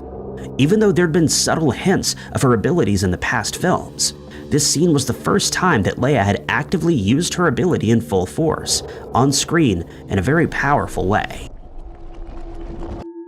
Higurashi When They Cry is a mystery psychological horror, supernatural horror that makes you question the very existence of your being, and begs the question, what am I even watching? This Japanese anime is filled with plot twists, puzzles, and terror, based on a visual novel series of the same name. The show follows the life of Keiichi, a new resident of the village of Hinamizawa, which is the initial impression of a peaceful town. As he integrates into the new place, he finds himself befriending Reina, Mion, Satoko, and Rika. But as Keiichi learns about the town and its history, the facade of peace is shattered, and an intriguing, yet dreadful homicidal mystery soon ensues. Given the anime's mysterious narrative, it's left much room for conspiracy, speculation, and suggestion concerning not only the characters themselves, but the entire basis of Hinamizawa. Many characters come into play throughout the series, but the protagonists are the ones who hold the deepest and darkest secrets, leaving the audience disturbed and shocked. Reina plays the part of a signature character who's featured more than once during the season opening. Despite her sweet and friendly demeanor, Reina becomes incredibly frightening when angered, kicking off the narrative that not all are what they seem. Mion is considered a boyish character with high energy and confidence. She's often incredibly cheerful and sociable with others. Another male character is Satoko, Satoshi's sister. She takes the role of a young, sweet, and playful girl with a distinctive laugh. It's this character who finds herself at the center of this confirmed fan theory. While the audience was trying to figure out who may be behind the slayings, various characters came into speculation, including Satoko. Her first few seasons weren't enough to rule her out as a potential in the Tararigoroshi Hin arc. Before the big reveal of who the villain was this time around, many fans were already latching on to Satoko. At first, the conviction seemed a bit far-fetched, given the character's sweet disposition, but as the season pressed on, more secrets came to light, leading to the idea becoming more and more plausible. All these clues ultimately ended up becoming evidence that fans gathered up rather quickly among the gore, guts, and red-stained scenes. This included her being a skilled firearm user, making her fully capable of blasting Mion's fingers off without much effort. The character was also found to be incredibly intelligent and held the title of Trap Master, who had the ability to devise some careful and brilliant traps. Satoko's intelligence made her a master at manipulation too. Fans discovered this when she made Mion envious of her twin sister, suggesting that she was flirting with Keiichi. The character was also able to fake her emotions, including panic attacks in school, and convincing her uncle that she was being bullied. By the end of the season, fans discovered that their speculation was ultimately correct. Satoko was behind this season's slaying in the Time Loop series. By the last episode, we discover how truly violent Satoko really is. That sweet demeanor suddenly falls away as she reveals her evil doings with evil motives. By using extreme violence, she inflicts her victims with immense pain, all of which is intentional, aside from her parents, which was deemed accidental. Satoko's initial peaceful and sweet persona made the inevitable reveal all the more terrifying. Another film franchise introduced into the Marvel world was Wolverine, starting off with 2000's X-Men and later The Wolverine, along with its sequels. The Wolverine, starring Hugh Jackman as Logan, centers around the origins of the anti-hero, who's equipped with adamantium claws. The movie takes us back to 1945, when Logan rescued a Japanese officer who'd freed Allied prisoners of war. It was here that the character's fast healing abilities are noted. In the present day, he withdrew to Yukon, living as a hermit and tormented by the hallucinations of Jean Grey, whom he was forced to slay at the end of X-Men: The Last Stand. Following the release of X-Men: Days of Future Past and X-Men: The Apocalypse, Marvel gifted us with the 2017 film titled Logan. This time we find ourselves in the year 2029, where mutants are on the brink of extinction. The anti-hero finds that his healing factor faltered, forcing his body to become aged. While leading a quiet life, the character is then approached by a woman who gives him a job. This job was to escort the mutant girl Laura to safety. Reluctantly, he accepts the job, only to find out later that the girl is actually his biological daughter. Laura being Logan's child wasn't the only plot twist that this movie held. By the end of the movie, Wolverine fans were in utter shock as they watched their favorite anti-hero meet his untimely demise. But while this scene was taking place, amidst pure shock and horror, they noticed something else. To some, Logan's demise felt eerily familiar, as if they'd heard about it before. As they exited the cinema, a sneaky feeling came over them, and watchers began to theorize that the demise had been referenced elsewhere. After some research, many had come to the conclusion that a few movies before, in The Wolverine, Logan's passing had been mentioned. It was through Yukio, the red-haired woman, who befriends the character. She told him that she'd foreseen the way in which he perished. He would be on his way back with vital fluids staining the scene, and with Logan clutching his heart in his hand. At the end of Logan, this is precisely what happens, except the heart part of a prophecy is replaced by the hand of his daughter. Fans believe that this was certainly no coincidence, and that the first film's reference was actually telling the viewers how Logan would end. Theorists quickly took to social media with this newfound idea, some even going as far as tagging the filmmaker himself. Word of the Wolverine's beautiful foreshadowing quickly gained worldwide attention, with many maintaining that this must have been the case. But the idea would remain nothing more than a theory until one day, when filmmaker James Mangold replied and reposted a Twitter user's post. The post was made by a Twitter user named Maurice, who posted a picture of Yukio, captioning her prophecy. Underneath it was a picture of the scene from Logan, in which the character is holding his daughter's hand. Mangold retweeted it and captioned his post as, quote, "And the prize goes to Maurice," confirming the idea that Yukio's foretelling was an intentional scene that exposed the ending of Logan. Some fans were left shocked and outraged that they'd not seen it coming or picked up on the not-so-subtle hint, while others found pride in their sleuthing and deductive abilities. Scrubs is an American sitcom that aired on NBC in 2001 for 9 seasons and 182 episodes. The show centers around the fresh out of medical school doctors JD and his best friends Christopher Turk and Elliot Reed. Together, these three begin their internship at Sacred Heart Hospital. At the hospital, they meet a variety of new characters, including the chief of medicine, Dr. Bob Kelso, JD's mentor, Dr. Perry Cox, Carla Espinoza, the nurse, and a deceitful, prank-loving janitor. Most of the employees of the Sacred Heart Hospital have left fans talking, but not as much as the janitor. This character is the only one without a real name. He's also mysterious and takes things a bit too far. This fan-favorite show has found itself on Reddit, where the janitor finds himself at the center of many theories. The first theory concerning this character is that he's not real. Some have suggested that he's merely a figment of JD's imagination. Supporting evidence for this can be found in the first season, where JD was the only person to ever interact with the janitor. Coffee Joseph suggested this theory on a subreddit, and many people were in support of the idea. They added more credence to this by suggesting that it may explain the reason why he doesn't have a real name. The scenes that involve this specific character are all so bizarre that they may as well be a dream or a fantasy.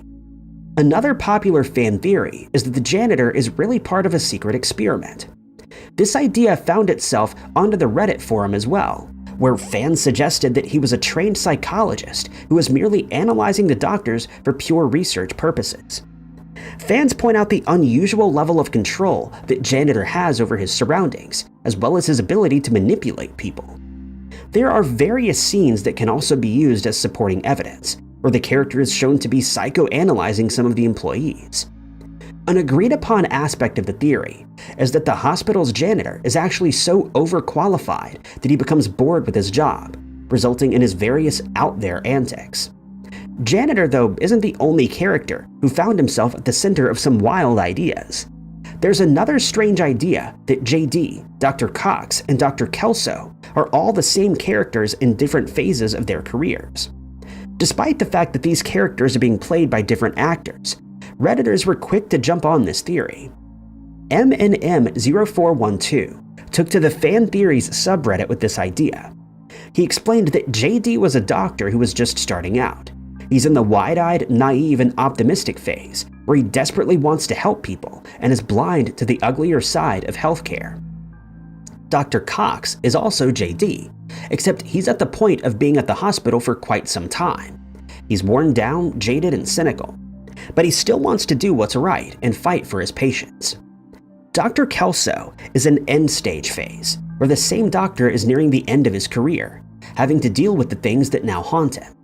He tries not to show these emotions, and often has to play the monster. In one scene, Dr. Cox tells JD that he reminds him of himself when he was younger. It's implied that Dr. Kelso was idealistic and loving prior to the system making him jaded. We also often see how each of these characters imitates one another in a mocking sense, such as when Dr. Kelso retires and mocks both of the other doctors, and when JD imitates Dr. Cox right to his face. The cherry on top that concludes this fan theory is that when Dr. Kelso retired, Dr. Cox took his position. The Looney Tunes universe is one of the most colorful and diverse shows of all time. It includes a variety of characters, each with a different personality and background. The cartoon has been named a timeless classic, with many spin-offs and movies resulting from the original. It's no surprise that this diverse series has accumulated a treasury of theories. Nato Dan took to Reddit to spawn one old Bugs Bunny theory. Their opening statement was, "I believe there's actually an abstract continuity to the episodes involving Bugs Bunny and Elmer Fudd." What this Reddit user is implying is that Bugs and Fudd's relationship doesn't restart each episode, but is a continuation with no interruptions. This idea, of course, doesn't relate to the episodes that take place in a different period. Nato Dan even constructed a timeline that begins with the Robot Rabbit episode. In this episode, Fudd is a carrot farmer who discovers a rabbit on his farm.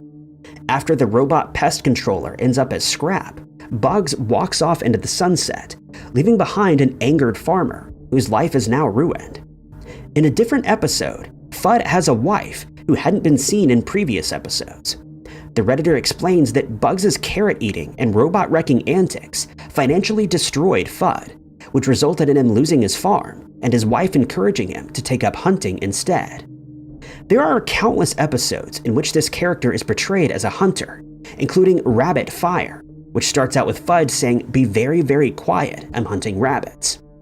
What's odd about this quote is that he made it very clear that he was particularly hunting rabbits. Fudd, however, has no knowledge of whether or not it's duck season, rabbit season, or any other season when he starts hunting rabbits. This is because he isn't just looking for any rabbit, he's specifically looking for Bugs. This same trail continues on for years and is present in many episodes. Another Looney Tunes fan also took to Reddit with an even stranger theory on the show.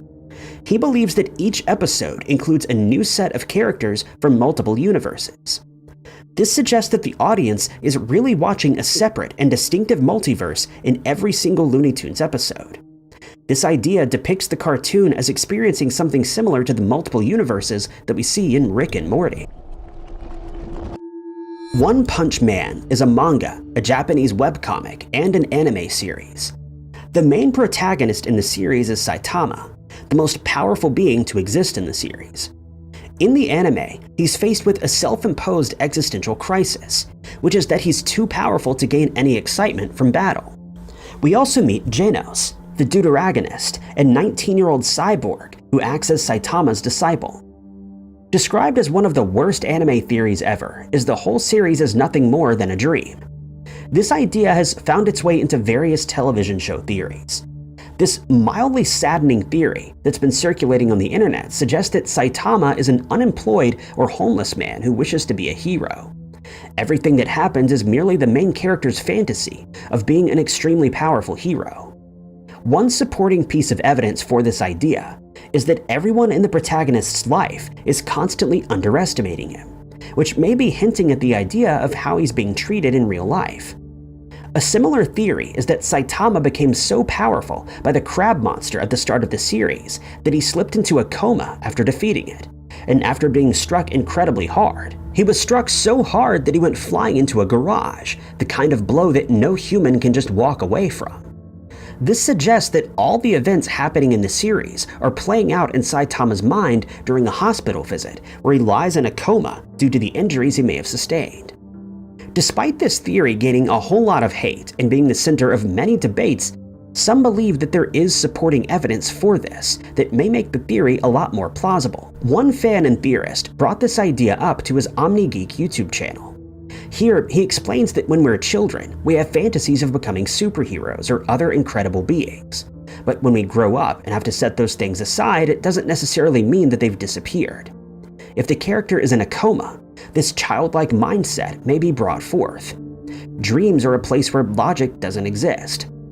Another piece of evidence that supports this idea is that when he was a child, Saitama even said that he wanted to be a superhero who goes around defeating the bad guys in a single punch.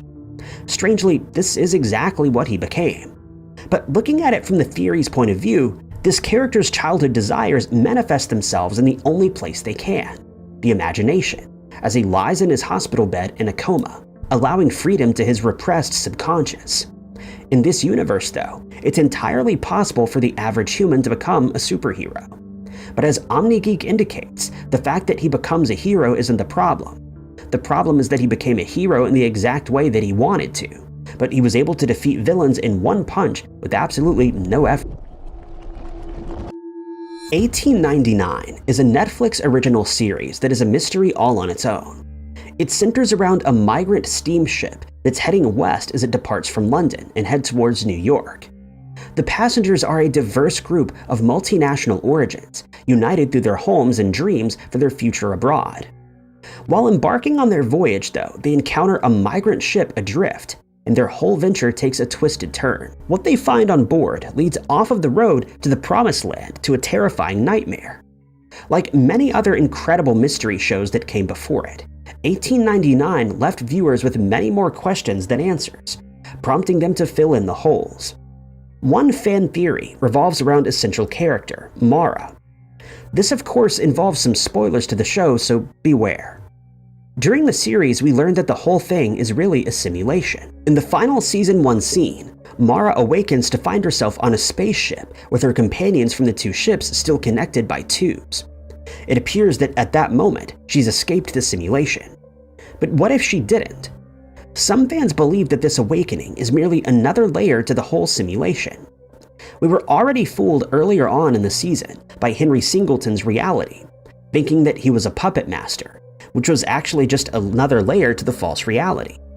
Fans point out that there's absolutely no evidence to confirm that the spaceship in the year 2099 isn't just another part of the simulation.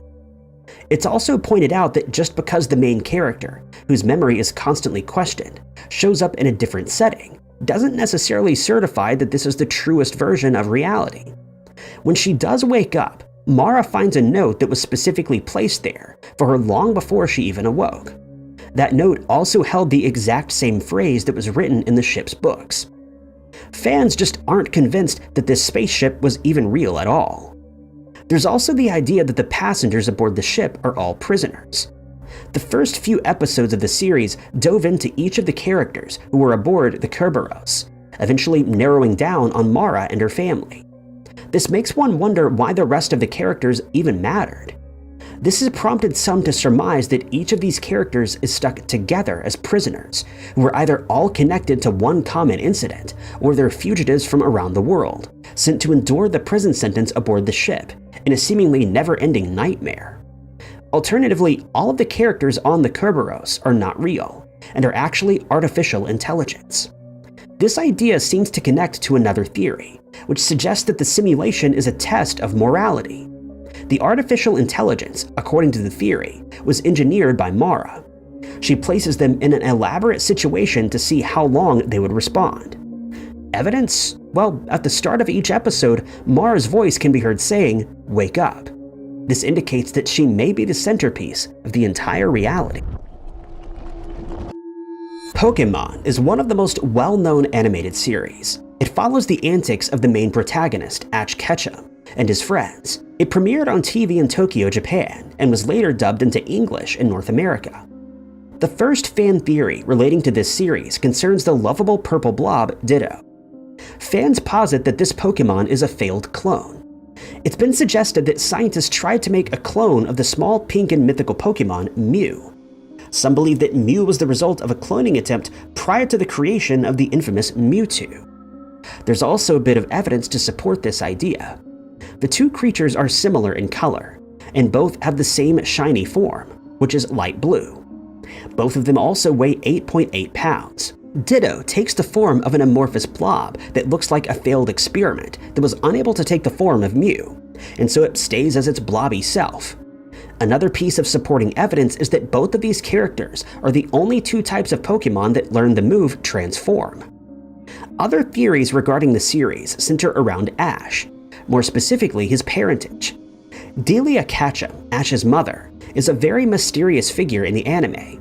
We don't really know a whole lot about her, and we don't know a lot about the main character himself either, and this is why he finds himself at the center of so many theories. But one persisting, unanswered question is who his father is.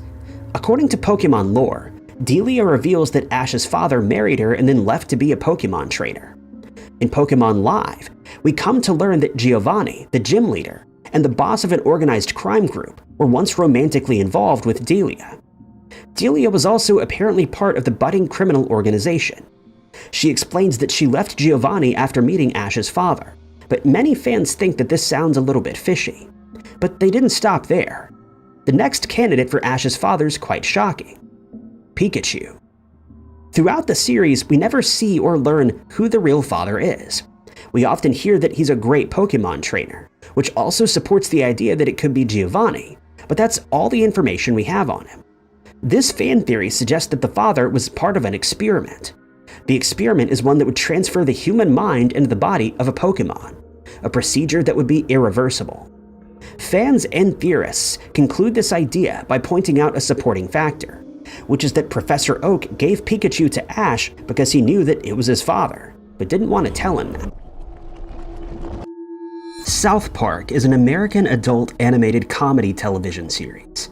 It aired on Comedy Central in 1997, and won Emmy Awards in 2005, 2007, 8, 9, and 12 for outstanding animated programs.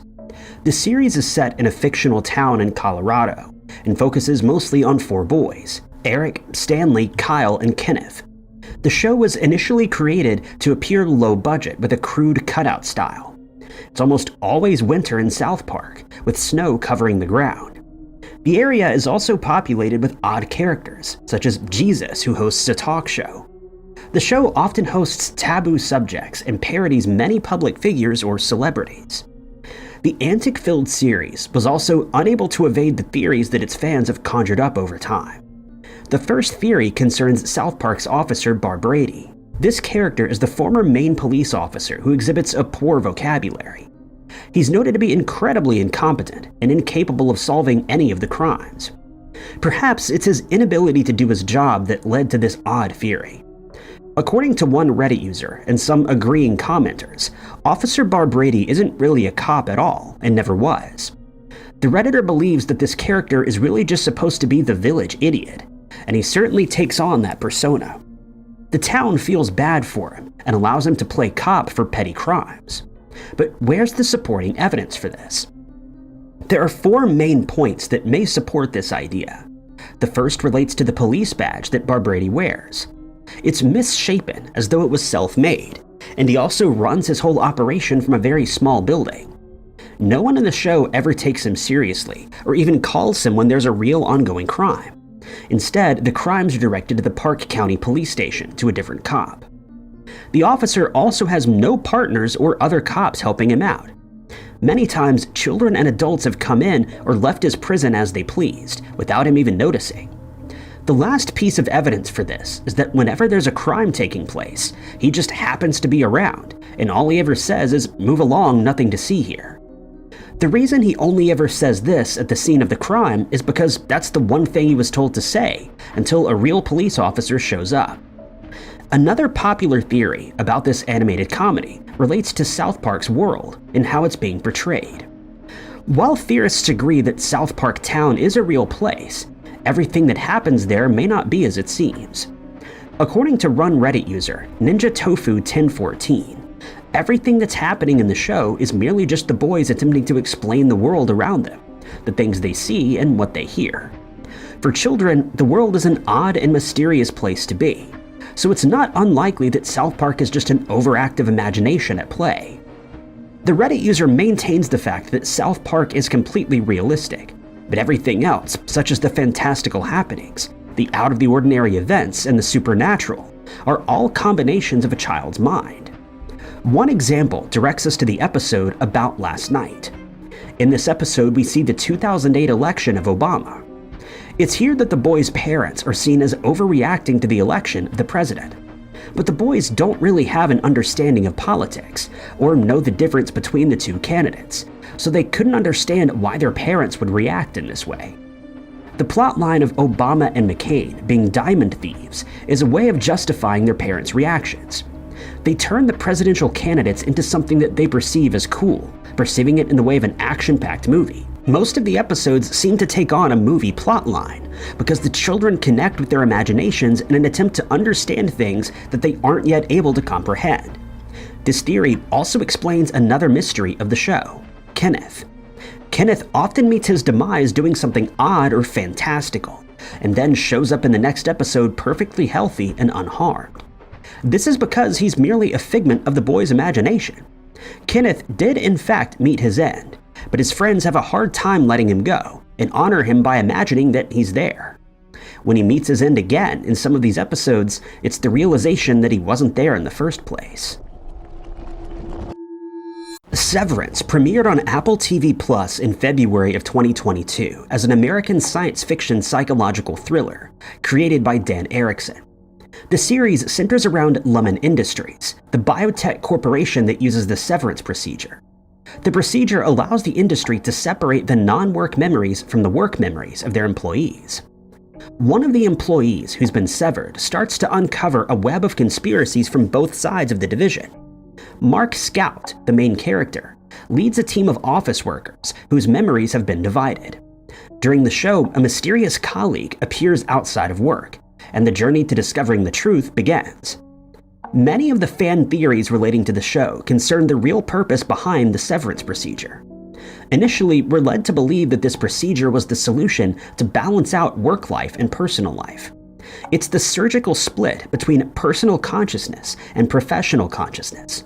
Essentially, Lumon Industries isn't just controlling its employees' time, but also creating an unquestioning and obedient workforce. The perspective paints a chilling picture that Lumon could be entering a society where free will is no longer a thing. This is where the first theory comes into play, in the form of the question, could the severance procedure in the office be a trial run for a more widespread societal application? Some fans believe that the true reason behind the procedure is actually an experiment. The industry is experimenting with its workforce to refine a technique that they may deploy on a more global level. According to the idea, Lumon's ambitions actually go way beyond a quiet, controlled office space and extend into every corner of society. The procedure therefore emerges not just as a tool for total control, but also as the harbinger of a new era that redefines the meaning of humanity altogether. Another fan theory that's come about concerns the outside world. This suggestion, though, adds yet another level of complexity to the already stacked narrative. The theory here speaks of yet another confinement. It posits that when the office workers clock out and step into the real world, they aren't in the real world, but are actually stepping into another form of containment that was sophisticatedly designed to make the so-called sheep unaware of their confinement. This idea is a reflection of the Truman Show, one that suspects that there's a dome covering the town, and the stars are just tiny holes that have been poked into it. Adding a dash of spice into the mix are the anomalies and glitches. These glitches have been spotted by some eagle-eyed fans, but what if they're not there by mistake at all? According to some, this may be an intentional trail of breadcrumbs that may have been left over by the creators. Fans point to the scenes where characters pause unnaturally, or mirror reflections that don't seem to add up. These simple and small additions may hint at a simulation type of world. My Hero Academia is a manga that was adapted into an anime and 3 movies. The series is set in the modern day, where people with special powers called quirks roam among society. The world, however, has become chaotic, and the majority of the population must now depend on the pro-heroes who've risen to fight off the powerful villains. One boy, Izuku, also known as Deku, is quirkless, which means that he doesn't have any powers, but he does still dream of becoming a hero. Growing up without a quirk was a large part of Deku's character in the series, but what if he actually did have a special power? During his childhood, he visited Dr. Garaki to determine if he had a latent quirk or not, but some fans believe that when this happened, Garaki actually stole his powers and lied about it. This would explain why he's quirkless, despite his mother having the powers. It would also explain Dr. Garaki's role in the whole series, and his connection to the main character. One Reddit user took to a subreddit with evidence in support of this idea. This is where another character, known as All for One, is brought in. He's sadistic and a malevolent man who rules from the shadows. According to Redditors, if this character had been able to get his hands on the transformation quirk, then he would have made himself look like a doctor. If he could transform himself into a doctor, then this would mean he probably has some sort of analysis quirk. This would allow him to analyze Deku to determine if his quirk was worth stealing, and perhaps it was. We then stumble upon another character, Toru Hagakure, who's also known as the stealth hero, Invisible Girl. She was a Class 1A student at UA High School, and she learned how to become a hero. 8 years later, she graduated as a pro hero alongside her classmates. During the series, the UA Academy falls victim to the League of Villains, and a variety of characters come under the suspicion of fans. Alongside Kaminari, Hagakure was on the top list of traitor suspects. There was no clear motivation, though, for her to even side with All for One, but she did have the means to do it. Her invisibility would have made it all the more easy for her to avoid being seen. But there's one problem with this theory. Her clothes wouldn't turn invisible. But fans managed to find a solution to this problem that would support their theory. They suggested that she could have made a suit out of her own hair, using the same technology as Lemillion. This means that she would be able to meet with the League of Villains without being detected, and even send them messages through infrared light. The Teenage Mutant Ninja Turtles series was brought to American TV screens in December of 1987. The series follows the lives of 4 turtles who became mutated by some sort of mysterious alien substance. They were raised in the sewers, and they had to rise to defend the people of New York City against evil forces. The Turtle brothers include Leonardo, Raphael, Michelangelo, and Donatello. Leonardo, also known as Leo, acts as the group leader, who embodies honor and responsibility. Donatello is the brains of the operation. He's resourceful, possesses wisdom, and serves as the go-to IT expert. Michelangelo is the clown, the funny guy who makes everyone laugh and is seen as the entertainer. He's full of charisma and energy. Then we have Raphael, who's the rebel. He exhibits bravery and strength, but a lack of impulse control. The first fan theory here relates to the weapons that Master Splinter gave each of the Ninja Turtles. According to the theory, Leo is given katanas, the most lethal of weapons, which teaches him that despite his ethics, he may be forced to take some lives in order to protect others. Donatello was handed a simple wooden staff, and some believe that this is to teach him creativity, forcing him to do as much as he can with what he has. Michelangelo was given a nunchuck, which is infamous for its complexity and often injures the user instead. This forces the character to focus during combat.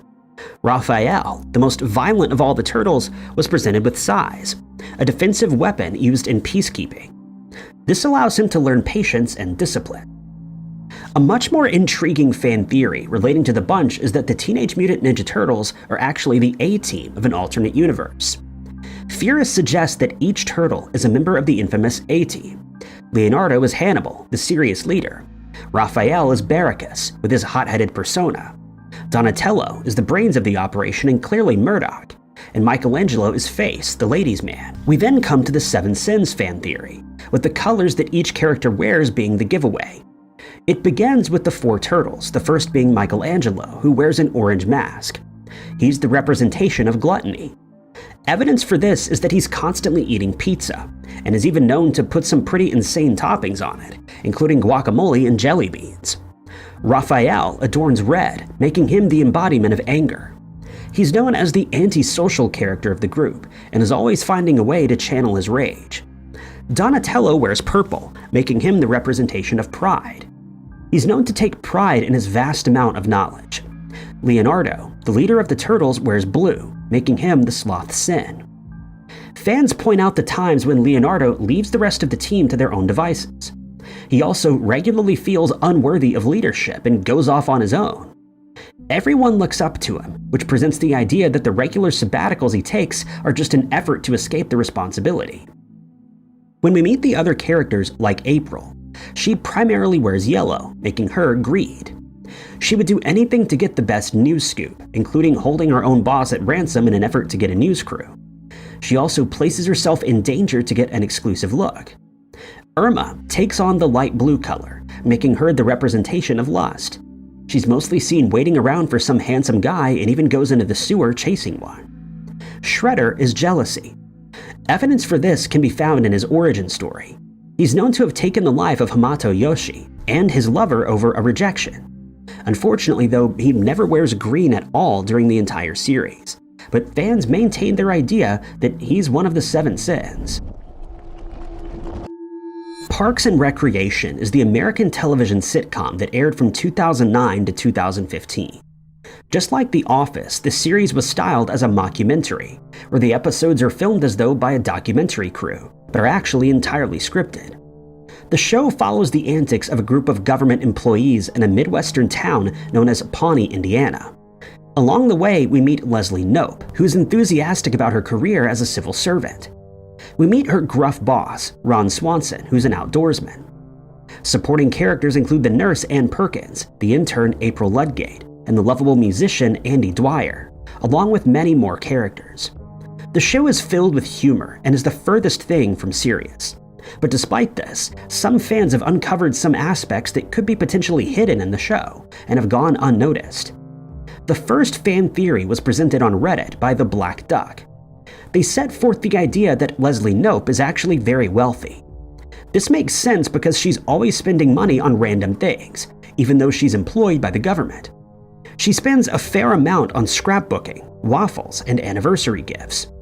Leslie also donated $1,000 for rec classes, paid April's London fare, and may have tried to fill the pit with $35,000. Where did the money come from, though? There are many suggestions for this, such as a trust fund or an inheritance of some sort. But where that money came from doesn't really matter here. It's just the fact she spent so much money on various things that are throwing some of the fans off, leading to theories that she's not so secretly rich. We then move on to another character, Jerry, who's also a major character in the series. For some unknown reason, everyone is always insulting this character. With no clear indication as to why, fans are left to conjure up their own reason. What if Jerry is the only truly happy character in the show? Some believe this is the reason for his harassment. While every other character's life is filled with heartache, confusion, and drama, Jerry has the perfect life. He has a flawless relationship, a job he enjoys, wonderful children, and is a skilled painter and pianist. It appears to some fans that the other characters are just trying to knock him down a peg. For ages, future predictions have been attributed to a different show, The Simpsons, but some have found something odd in Parks and Recreation too. In episode 2 of season 1, Ron and Jamie, the group heads to Chicago in the summer of 2017. It's here that one of the characters mentions the Cubs World Series win, leading some to speculate that the series may have predicted the Chicago Cubs winning the 2016 World Series. Doctor Who has been one of the most famous sci-fi television series since it first aired in November of 1963. Since then, the character of Time Lord, also known as the Doctor, has been played by several actors, each of which is a different iteration of the Doctor. This may seem strange, but it falls in line perfectly with the plot. Whenever a doctor is supposed to pass away naturally, they go through a process called regeneration, through which they're able to transform into a new physical body and continue to travel the universe with their chosen human companion. The show often has creepy elements, lending it to an almost horror-style atmosphere, and one of the most memorable of these episodes takes place during Season 3. The episode Blink features several angel statues that have some very disconcerting powers. What makes them so terrifying is the fact that once someone spots them, they have to keep looking at the statues. If they fail to do so or even blink, the angels move closer to them each time they look away, until there's no escape and they succumb to the most unpleasant fate, where they're sent back in time, leaving the angels to feed off the days that their victims should have lived. The angels' origins were never explained, giving fans the perfect opportunity to devise some of their own theories. During another episode, one of the characters can be heard talking about punished Time Lords. He then describes their punishment as akin to those of the angels. Fans then notice that the angels and punished Time Lords can often be seen standing in the same pose, and before long, a theory was born that they're one and the same. It's suggested that the Time Lords' punishment was to spend all of eternity as weeping angels, only managing to stay alive by feeding off the unlived days of their victims. Some fans disagree with this theory, since the angels are spoken about of being of old, suggesting that they existed before the Time Lords. But since both the Time Lords and angels are able to travel through time, the theory is actually very plausible. Another theory states that the angels have lost all their memories of being Time Lords, and instead spend their entire infinite amount of time looking for victims to sate their hunger for time energy. These theories have never been confirmed, but many fans of the show find them to be plausible. But there is one theory regarding the Time Lords that's just too far-fetched to even consider. It's been suggested that Mary Poppins, the British nanny with supernatural powers, is a Time Lord. The theory came about thanks to the fact that her bag is bigger on the inside than the outside, much like the Doctor's TARDIS. She uses her umbrella to fly and as kind of a universal tool, making it similar to the Doctor's sonic screwdriver. She often wears scarves or bow ties, and can speak strange languages, all of which are traits that she shares with the Doctor. Bob's Burgers, the well-known Adult Swim cartoon, first aired on the 9th of January 2011, and since then it's only grown in popularity. It follows the Belcher family, which is made up of the married couple Bob and Linda, along with their children Tina, Jean, and Louise, while they run a burger restaurant. But their adventures are rarely contained to the restaurant, as they often find themselves in strange circumstances.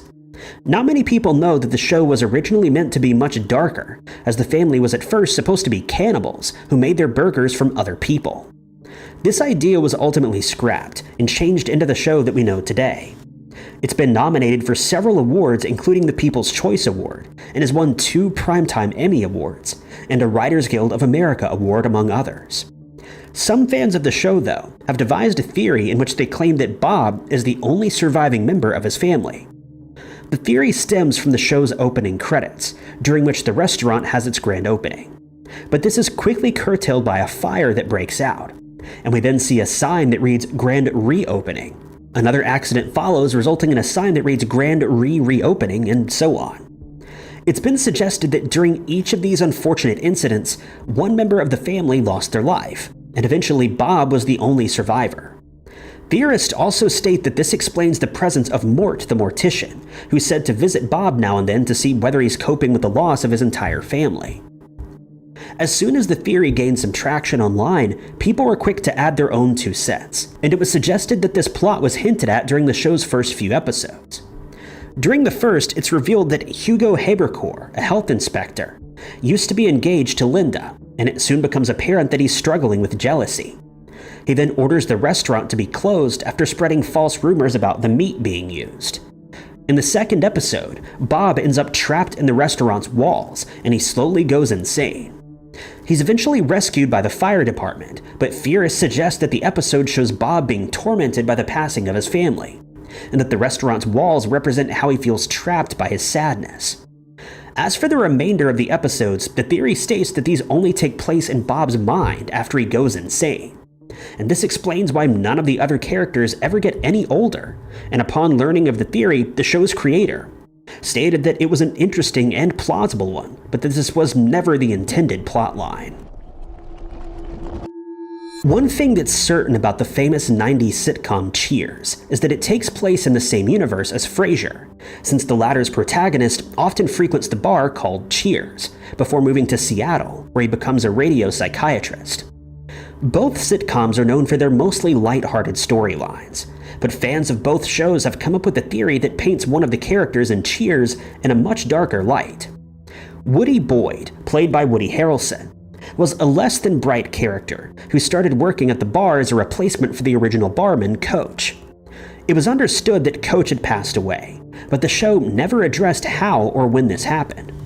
Because of this, some fans have speculated that Woody was responsible for his passing, and they've included some very compelling evidence to back their theory up.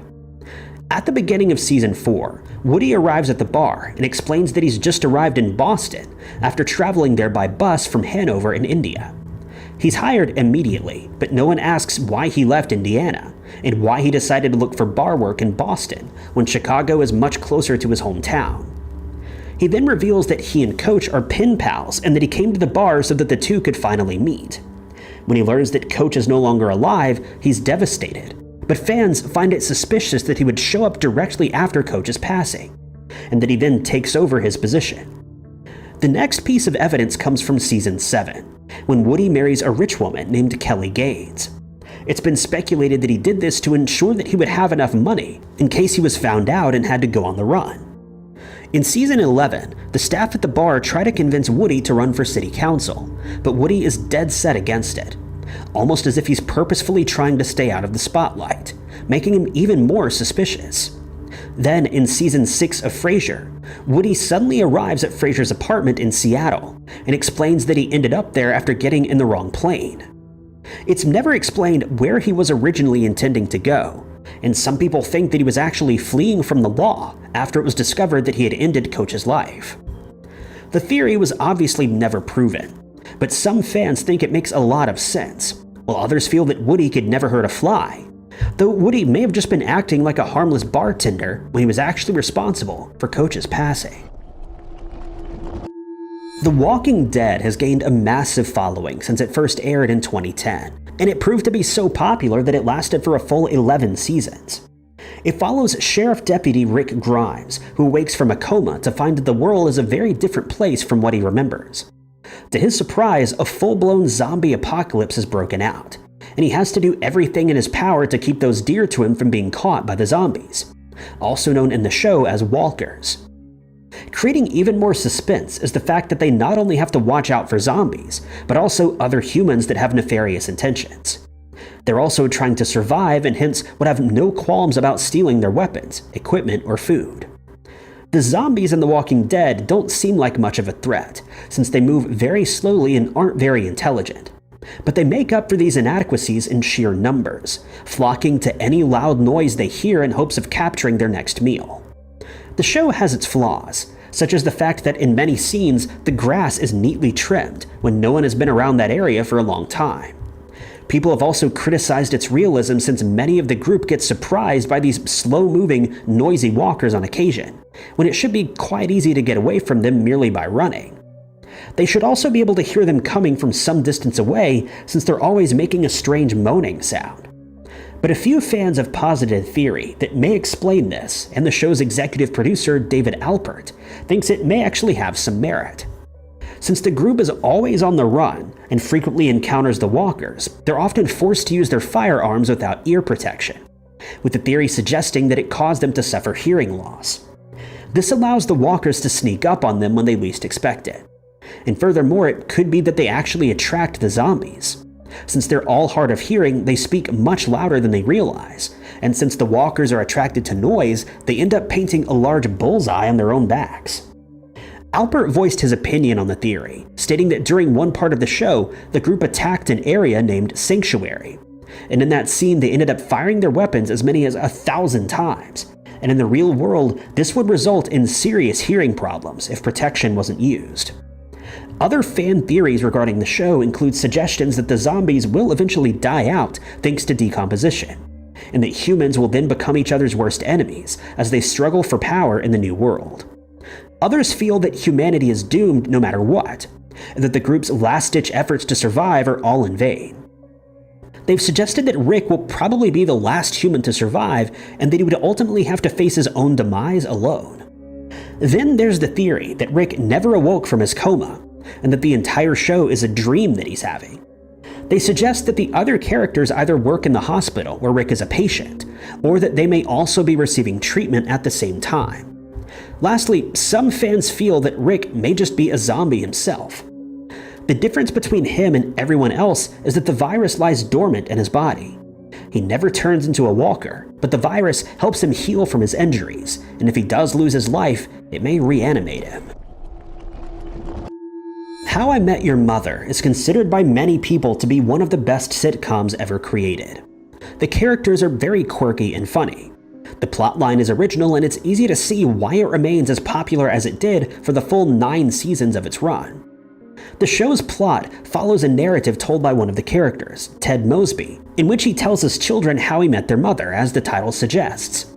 This happens in 2030, though his wife Tracy McConnell passes away 6 years prior. As the show develops, we get to know each of the group of friends, which is made up of Lily and Marshall, who are a couple. Ted, the main character. Robin, Ted's ex-girlfriend, and probably the most beloved character, Barney, played by Neil Patrick Harris. Many fans feel that he's the funniest of the characters thanks to his eccentric nature. He has a serious penchant for wearing suits, and even became known for his catchphrase, "suit up." He's almost always wearing a suit, stating that he and his brother always wear them to set themselves apart from other men who are usually content with throwing on a t-shirt and jeans, except on special occasions. Another of his character traits is that he's always looking for a date. But these two factors have now been used by fans to create a theory about Barney that may just cast a dark shadow on the show that no one has thought about before. They've theorized that the suits are merely a metaphor for something far more serious: illegal substance abuse. In one episode, Barney meets a bartender at the McLaren's pub, and he's immediately smitten. But to his dismay and disbelief, she tells him that she would never date someone who wears a suit, since she dated Wall Street types before, and the relationship always ended badly. Barney then stops wearing suits, but at a cost. He starts going through suit withdrawal and can be seen twitching and perspiring, just as an addict would if they were trying to get clean. In one instance, he excuses himself, goes to the restroom, and puts on his suit for a short while, after which he's back to normal again. Fans have suggested that he actually excused himself and went to the restroom to use the illegal substance, which explains why his symptoms immediately disappeared upon his return. Furthermore, he wears the suit in secret, much like an addict would if they were trying to hide the fact that they were using such substances. But the apparent evidence doesn't end there. Barney is always keen to attend an epic party, which of course requires him to suit up. This falls in line with the behavior of many addicts who use the substance of their choice before going out and having a good time. Lastly, Barney eventually chooses his suits over the bartender that he was pursuing, suggesting that as an addict, he eventually went against his better judgment and chose the substance over love, as is the case in many real-world scenarios. Since Ted is telling the story to his teenage children, it is entirely possible that he substituted these substances for suits to keep the narrative as family-friendly as possible. Hey Arnold, a popular cartoon show from the late 90s, is often mentioned in conspiracy and fan theories, thanks to the show's strange atmosphere, unique characters, and odd situations they find themselves in at times. In the show, Arnold Shortman is a 4th grader with a strangely shaped head who lives in a town called Hillwood. Here, he and his friends end up in often hilarious situations while trying to stay out of the way of his nemesis, a treasure hunter called La Sombra. The show has a strange, shadowy atmosphere at times, and many people who used to watch it back in the day state that it used to make them feel uneasy, despite it mostly being lighthearted. Nevertheless, it was a very popular series that ran for 8 years, but in that time, one part of the story has left fans frustrated and confused. Never once in the 8 years that it was aired did we get to meet Arnold's parents, and this has given viewers the perfect chance to come up with a few of their own theories. We know that Arnold lives with his grandparents, Phil and Gertrude. According to the plot, this is because his parents, Miles and Stella, mysteriously disappeared while they were conducting a humanitarian aid mission in a fictional country called San Lorenzo. The first and probably most likely theory is that Phil and Gertrude are actually Arnold's parents and that they've been lying to him all along. The theory further suggests that they're lying to him because they're suffering from a mental illness of some kind. In one episode, Arnold's grandparents tell him about his parents and the adventures they had in the jungle. They also tell him that they used to be acrobats in a circus, leading many fans to believe that this is all made up to hide the fact that they're actually his mother and father. This is only one of many fan theories that have been put forward over the years. Another suggests that Helga, one of Arnold's rivals, is actually the true protagonist of the show. Firstly, because of the show's title. Since it's called Hey Arnold rather than just Arnold, it would seem that someone is calling to him, since Helga can be heard yelling this phrase repeatedly in the title sequence, and they feel that the show is actually about her. Furthermore, she's always trying to hide her feelings for Arnold but ends up bullying him. This is because she doesn't know how to tell him how she truly feels. At home, her parents seem to favor her sister, as her father often refers to her as the girl rather than by her name. This has caused her to become numb to most of her feelings, hence making it impossible for her to open up to Arnold. Then there's the theory regarding the older children in the cartoon, mostly 5th graders. They're usually shown as much bigger than the 4th graders, leading some people to speculate that they're actually giants, or that they appear to be that big in Arnold's overactive imagination. Next is a theory regarding a fire that broke out in Hillwood in 1969. The theory posits that one of the more interesting characters, Pigeon Man, who lives in one of the now abandoned ruined buildings, intentionally started the fire that decimated a large part of the town. It's said that he did this to get rid of as many people that he disliked as possible, and that it provided him with a private place where he could live in peace, along with his beloved pigeons. One of the most discussed theories, though, is about Arnold's strangely shaped head, which often results in him being called Football Head. It's been suggested that this is a defect that was caused when his grandmother, who's really his mother, became pregnant at such an old age. Furthermore, it results in him being bullied by some of the other children, causing him to retreat into an imaginary world where the events in the cartoon actually take place. In reality, he has no friends and spends all of his time alone. Blue's Clues needs no introduction to most people. It ran from 1996 to 2007. And in each episode, the host, Steve, shows the audience a puzzle involving a dog named Blue. The audience is then urged to solve the puzzle using a series of clues left behind by Blue. The clues are marked with Blue's paw print, and as the show progresses, Steve plays a few more mini puzzles with the audience while jumping through magical doors and arriving at different animated sets. At the end of each show, he arrives back at the original set, the living room, where he then sits down in his thinking chair and tries to solve the original puzzle along with the audience. Parents felt that the show provided their children with problem-solving abilities, and that it served as a much-awaited alternative to the action-heavy cartoons that were popular at the time. The show is decidedly light-hearted and geared more toward younger children, but this hasn't stopped some fans from coming up with a few dark theories, one of which suggests that it isn't a kids' show at all, but a paranormal thriller.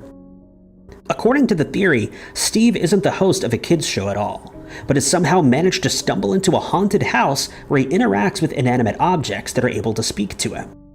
He's fully aware of his situation, but does his best to act normally so that he doesn't upset the entities that surround him. He plays along with their strange games, all while looking for a means of escape, but he never finds one. Furthermore, the house seems to be an entity unto itself. It's able to shift through dimensions, which explains why Steve is able to enter Chalk World. In order to keep the house's violent nature at bay, he pretends to record all of his activities as educational programming. But in reality, according to the theory, he's constantly terrified. In secret, he sends these recordings to the outside world, and when he, quote, goes to college, it actually means that some of his messages have been received by someone outside the haunted house. Outside the house, Steve has researchers who are trying to figure out how to get him out of there. It's even suggested that they receive no help in this regard, as the government is unwilling to spend any money on a rescue effort. Steve eventually leaves the house and asks his brother to take care of the place while he's gone, but he never returns, leaving his brother in the same predicament that he was in for years on end. The show carries on with Steve's brother as the new host, but what the audience never finds out is that he's actually living a life of torment from which there's no escape. Another theory suggests that Steve is really hallucinating the entire show since he's addicted to illegal substances. It's Always Sunny in Philadelphia, the popular 2005 sitcom that aired for 16 seasons, is another show that has many fan theories attached to it. The first concerning Charlie Kelly, who's portrayed as the show's most dim-witted character. The theory states that the opposite is actually true, and that Charlie is in fact a genius. The problem is that he never managed to unlock his true potential, since he grew up in a poor household and was never taught how to read or write. Evidence supporting this theory includes the fact that he's very adept at playing several musical instruments, and even ends up writing a musical. He's usually the one who makes the correct decision out of the group, and was the only one who could figure out how to get a cat out of a wall. Fans suggest that had Charlie had a proper education, he would have been much smarter than the rest of the characters. Twins Dee and Dennis might instead have ended up being the dim-witted ones, while Charlie would have seen much more success than he actually has. Fans have often made mention of the fact that the character's behavior becomes more erratic as the show progresses, and that they don't seem as healthy as they did at the start. This, according to theorists, could be because they're all being slowly poisoned. In one episode, a health inspection is carried out at Patty's pub, and it's revealed that Charlie is in the habit of removing the batteries from carbon monoxide detectors, thereby ending the lives of all the rats that live in the basement. But unbeknownst to him, the building is slowly filling with deadly gas, causing him and his friends to act ever more erratically, while their health starts to deteriorate. Even if Charlie were to replace the batteries, theorists feel that too much damage had been done already, and that the gang only has a short time to live. The next theory concerns the pub's bartender, Dee. In the first season, she's reserved, and serves as the voice of reason amongst the other characters, but in season 2, her personality seems to change, and she becomes just as unpredictable as everyone else. In an effort to explain this, some fans have suggested that she was calm and passive in the first season, due to being heavily medicated. This is done since she spent time in a mental institution, after setting her college roommate on fire. When she started working at the pub, she no longer had access to the medication that kept her calm, and over time she reverted back to the person that she was when she was institutionalized, and could be quite dangerous. Though its subject matter can be rather dark at times, Buffy the Vampire Slayer was a show beloved by teenagers and adults alike, since it mixed the everyday trials and tribulations that high schoolers face with dark and supernatural elements. The show ran for a total of 145 episodes, and followed a teenage girl named Buffy Simmers, who lived in a town called Sunnydale, which is infested by vampires. She becomes a vampire slayer who seeks out the creatures, but also befriends a few of them. But some of the show's fans have noticed a small, seemingly insignificant detail that, when put into a different context, gives the show an even darker image. The first tackles the very premise of the show, and it suggests that Buffy never became a Slayer. In the 6th season, she ends up in a mental institution after an encounter with a demon. While there, she fades in and out of consciousness, and it's been suggested that she never woke up, but dreamed that she became a Slayer that has to protect the town. Furthermore, the characters break the fourth wall on several occasions, and mention that they know they're in a TV show. And theorists feel that this is also part of Buffy's delusions, and that she's clearly still in the mental institution, rather than back home with her friends. As if that theory wasn't outlandish enough, another posits that Buffy could be one of the X-Men. The show's creator used to be a writer for the Astonishing X-Men comics, in which one of the characters, Cyclops' real name is Scott Summers. He stated that he at one point toyed with the idea that Scott was Buffy's cousin, and that she was a patient in an asylum, since she had delusions that she was a demon hunter. Many fans enjoyed the thought of this, and still think that it would have been a good idea. Some have even theorized that the creator's work takes place all in the same universe. One of the show's most memorable characters is Buffy's mentor, and the Watcher, Giles. He's known to be an expert in all things occult, and on many occasions is the sole reason that Buffy manages to survive. But one theory suggests that he's much more than a librarian and mentor, since he's actually a Time Lord from the Doctor Who universe. At one point in the show, Giles ends up nearly losing his life, but the theory states that he was merely regenerating into the next iteration of the Doctor. The theory has one fatal flaw, though, in that Giles remains in his current form, and hence most fans have rejected this possibility. Another theory that's come to light has stemmed from a strange inaccuracy in the show. At the end of the first season, Buffy loses her life, drowning at the hands of the character called the Master. One of the main characters, a vampire called Angel, claims that he can't save her life since he can't perform CPR, and this is because vampires aren't alive and hence don't breathe. But later in the show, both Angel and another vampire called Spike are seen smoking cigarettes, and on some occasions being out of breath after a fight. One fan has tried to explain this by suggesting that the vampires do actually breathe, but since they're no longer alive, their breath will in no way benefit a human, and since Angel could never have saved her. The animated sci-fi show, Rick and Morty, took the world by storm when it first aired in December of 2013. Rick, the smartest man in all of existence, lives with his daughter Beth and her husband Jerry, who's seen as the dunce in the family. Morty and Summer, the couple's children, soon grow used to the fact that their grandfather can travel to alternate universes, and in most episodes, he and Morty team up as they go on strange adventures that involve alien creatures, and worlds that no one has ever seen before.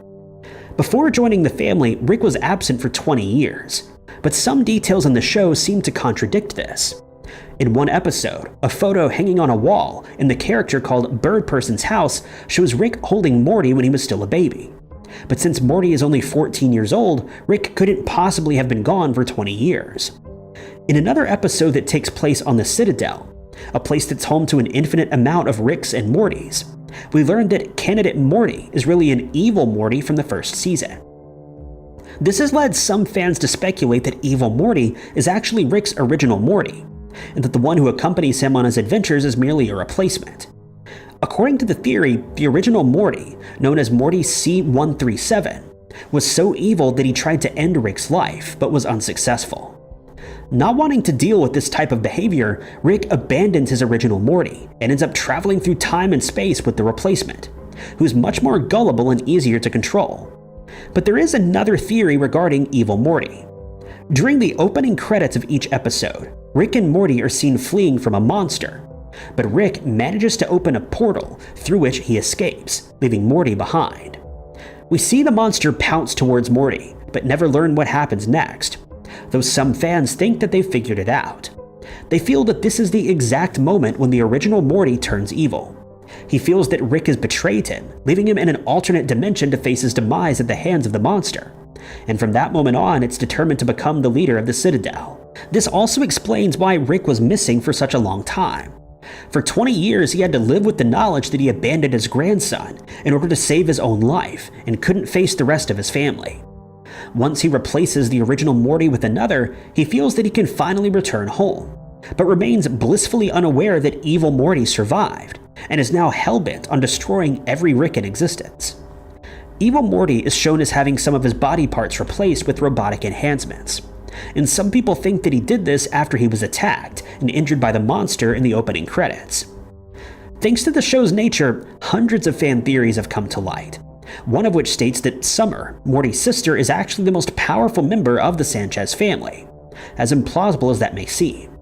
Since Summer is undoubtedly smarter than her brother, it's very possible that she's more powerful than she's letting on. Rick also often relies on Summer to clean up the messes left behind by him and Morty, and on at least one occasion, the pair would not have lived long without her, as they ended up wiping their memories and are eventually saved by Summer, although she does this after being instructed by Rick.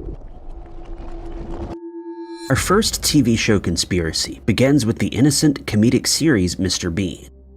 This show has become a treasured favorite, along with the star character himself. It came to the screens in the 1980s, after which a few spin-offs, including an animated version, resulted.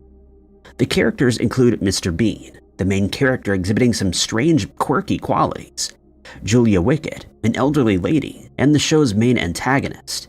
And then we have Teddy, who's regarded as Mr. Bean's best friend. So what exactly did fans conjure up about the beloved eccentric character? Well, it's the idea that he's actually an alien. The theory doesn't come as much of a shock given Mr. Bean's incredibly odd behavior and his lack of understanding human interaction.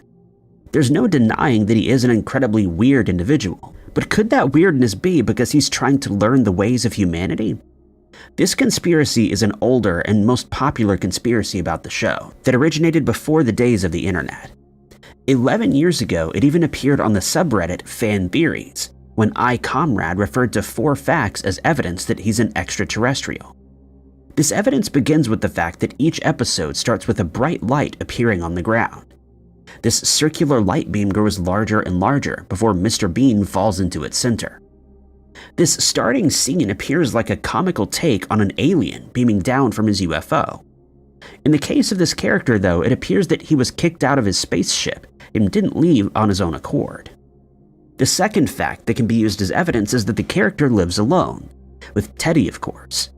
He continues to get up to mischief as he navigates the way of life for the Earth people. And third, he always wears the same boring clothes: a beige jacket, a red tie, a white undershirt, and dark pants. This, according to theorists, is how they believe humans dress, and are trying really hard to fit in. Another piece of evidence is his strange behavior. He appears to stand out in a crowd by driving a Mini Cooper through town, when the other townsfolk drive newer models.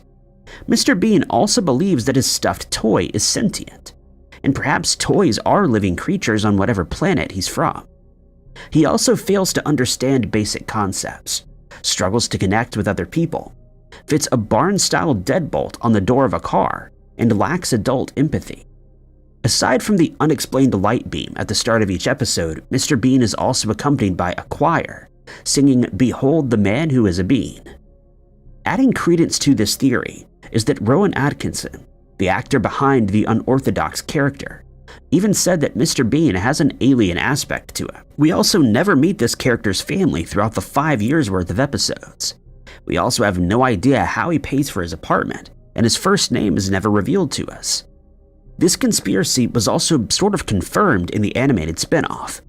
In one episode, the character encounters his own doppelganger, who's later revealed to be an extraterrestrial, and one of the many Mr. Bean copies living in a UFO.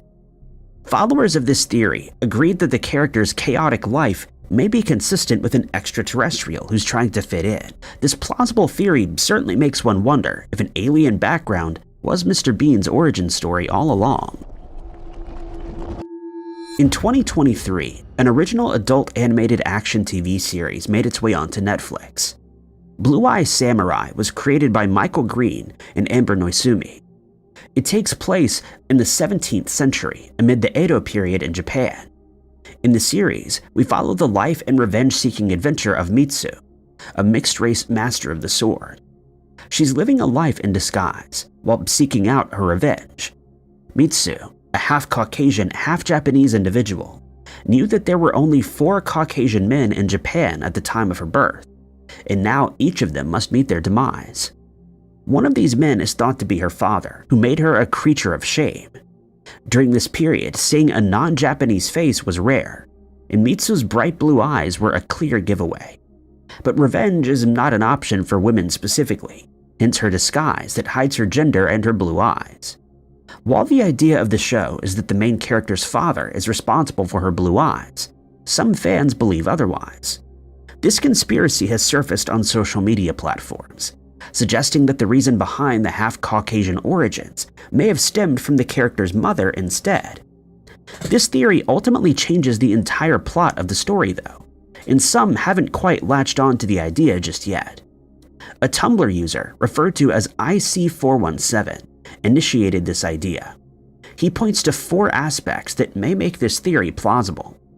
The first is that Fowler tells Mitsu that the woman she believes is her mother was actually just a maid who was paid to look after her until the money ran out. This opens the idea that we don't truly know who Mitsu's mother is if Fowler is to be believed.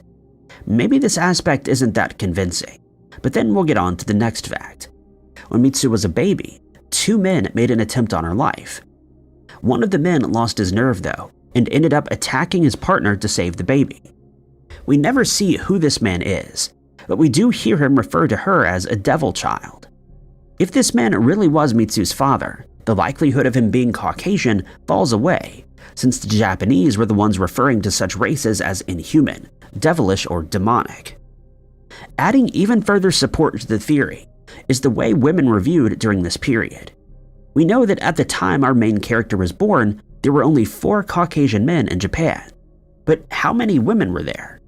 Considering that this era viewed Japanese women as lesser than, would Caucasian women have even been noteworthy? Then we come to the final piece of evidence for this theory. This one refers to genetics. For one to be born with blue eyes, both parents would need to carry recessive blue eye genes. This means at least one of Mitsu's parents would need to be of mixed race or have blue-eyed ancestry. This meant that chances were good for either the mother or the father, but given that life was so difficult for women, forcing Mitsu to act like a boy, the odds are that surviving in adulthood would have been easier for a mixed-race man. Perhaps our lead character was chasing the wrong people all along. Dexter is an American drama series that pushed out 8 seasons from 2006 to 2013. The show follows Dexter Morgan, who works with the Miami Metro Police Department as a vital fluid pattern analyst, leading a double life. While he investigates homicides in the department, Dexter also hunts down and takes the lives of maniacs who have escaped the justice system. The series found its inspiration through the characters created by Jeff Lindsay for his Dexter novels. The series is based on the first of the books, but the subsequent episodes follow a different storyline. The first conspiracy theory begins with Detective Lundy. One Reddit user took to the fan theories subreddit, positing that Lundy always knew that Dexter was the Bay Harbor Butcher the whole time. Lundy was the best manslayer catcher in the world, yet he somehow overlooked everything that Dexter was doing, even though every road led directly to him. This theorist believes that this couldn't be the case. At one point, he questions Dexter about the mishandling of evidence. He pushes the character right to the edge, but eventually backs off when there isn't a strong enough case against him. Based on his hunch, Lundy decides to keep the analyst around. When they find Doak's body, it gives Lundy an excuse to close the case without narrowing down on Dexter. The theorist then takes us to season 4, where Lundy makes a reappearance. It was in this season that the special agent turned to Dexter for help, knowing that he would be the only one who has a chance at capturing the person that the police are after.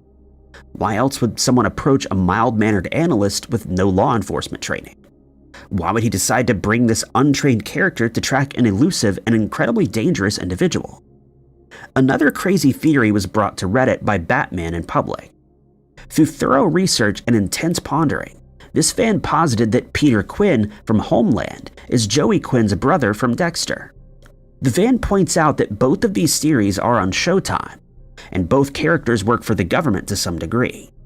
In Season 4 of Homeland and Season 5 of Dexter, we discovered that these 2 characters have substance abuse issues and trouble with women. Peter is known to be from Philadelphia, and Joey's accent implies he may be from around the same area as well. The Reddit user added some images as well, pointing out the physical similarities between the two. Both have blue eyes and big foreheads. Aside from this, both characters have the same last name, which is a total giveaway, according to this fan. Others believe that Dexter isn't a psychopath, but rather an individual with high-functioning autism, or that he's actually a vigilante superhero, not a mastermind slayer. One Piece is an anime series based on the manga. It premiered in October of 1999 and has since aired 1,120 episodes. It's seen 15 theatrical films, TV specials, and OVAs. The series follows the adventures of Monkey D. Luffy and his crew, the Straw Hat Pirates, and together they explore the Grand Line in search of a mythical treasure. Luffy is the show's protagonist, who ate the Gum Gum Devil Fruit and changed his body into rubber. His dream is to become the Pirate King. Most of the fan theories relating to this series revolve around the One Piece treasure. One Reddit user, Senior P9311, revealed that many have argued if the treasure in question is a comic book that breaks the fourth wall. The theory gained traction when Luffy's Gear 5 technique was revealed, turning him into a living cartoon. It does appear that there's a connection between Joy Boy and the awakened Devil Fruit. Expanding on this theory was Arthur of the Library of O'Hara, with the idea that Joy Boy is a fictional hero in a comic book. If this was true, it would also connect to the idea that Luffy's Devil Fruit is a mythical Zoan. This ultimately leads to another fan theory relating to the enigmatic Devil Fruits. The Devil's Fruits must have an origin point in the series is a common theory among anime fans. These items must have more of a specific origin rather than simply being imaginary, according to theorists. Some have suggested the existence of a devil fruit tree that grows somewhere in Laugh Tale. These fruits are said to be the manifestation of people's desires. Some suggest that given their weakness in water and Imu's strong connection with the elements, Joy Boy must have something to do with it. The existence of a devil fruit tree would explain why the dreams manifest as fruit in the first place. Less involved conspiracies about One Piece include the suggestion that Law will make Luffy immortal. This character holds one of the most broken devil fruits in the world, the Op fruit. Using its power, Law could manipulate everything in the area, including bodies, but it can also grant immortality through surgery at the cost of the user's life. Oda wouldn't drop this kind of ability without forcing Law to use it, which presents a lot of questions. The main question is, who will Law use it on? Fans believe that the answer to this question falls on Luffy. Even though the character acts calm and collected, he obviously believes in Luffy, making it easier for one to envision a scene where Law gives his life so that the main character can go on living forever. Thank you guys so much for watching. If you liked this video, be sure to hit that like button. Also, don't forget to subscribe and click that notification bell to keep up to date with all of our future uploads. But my name is Ty Knotts, and I'll catch you guys in the next video.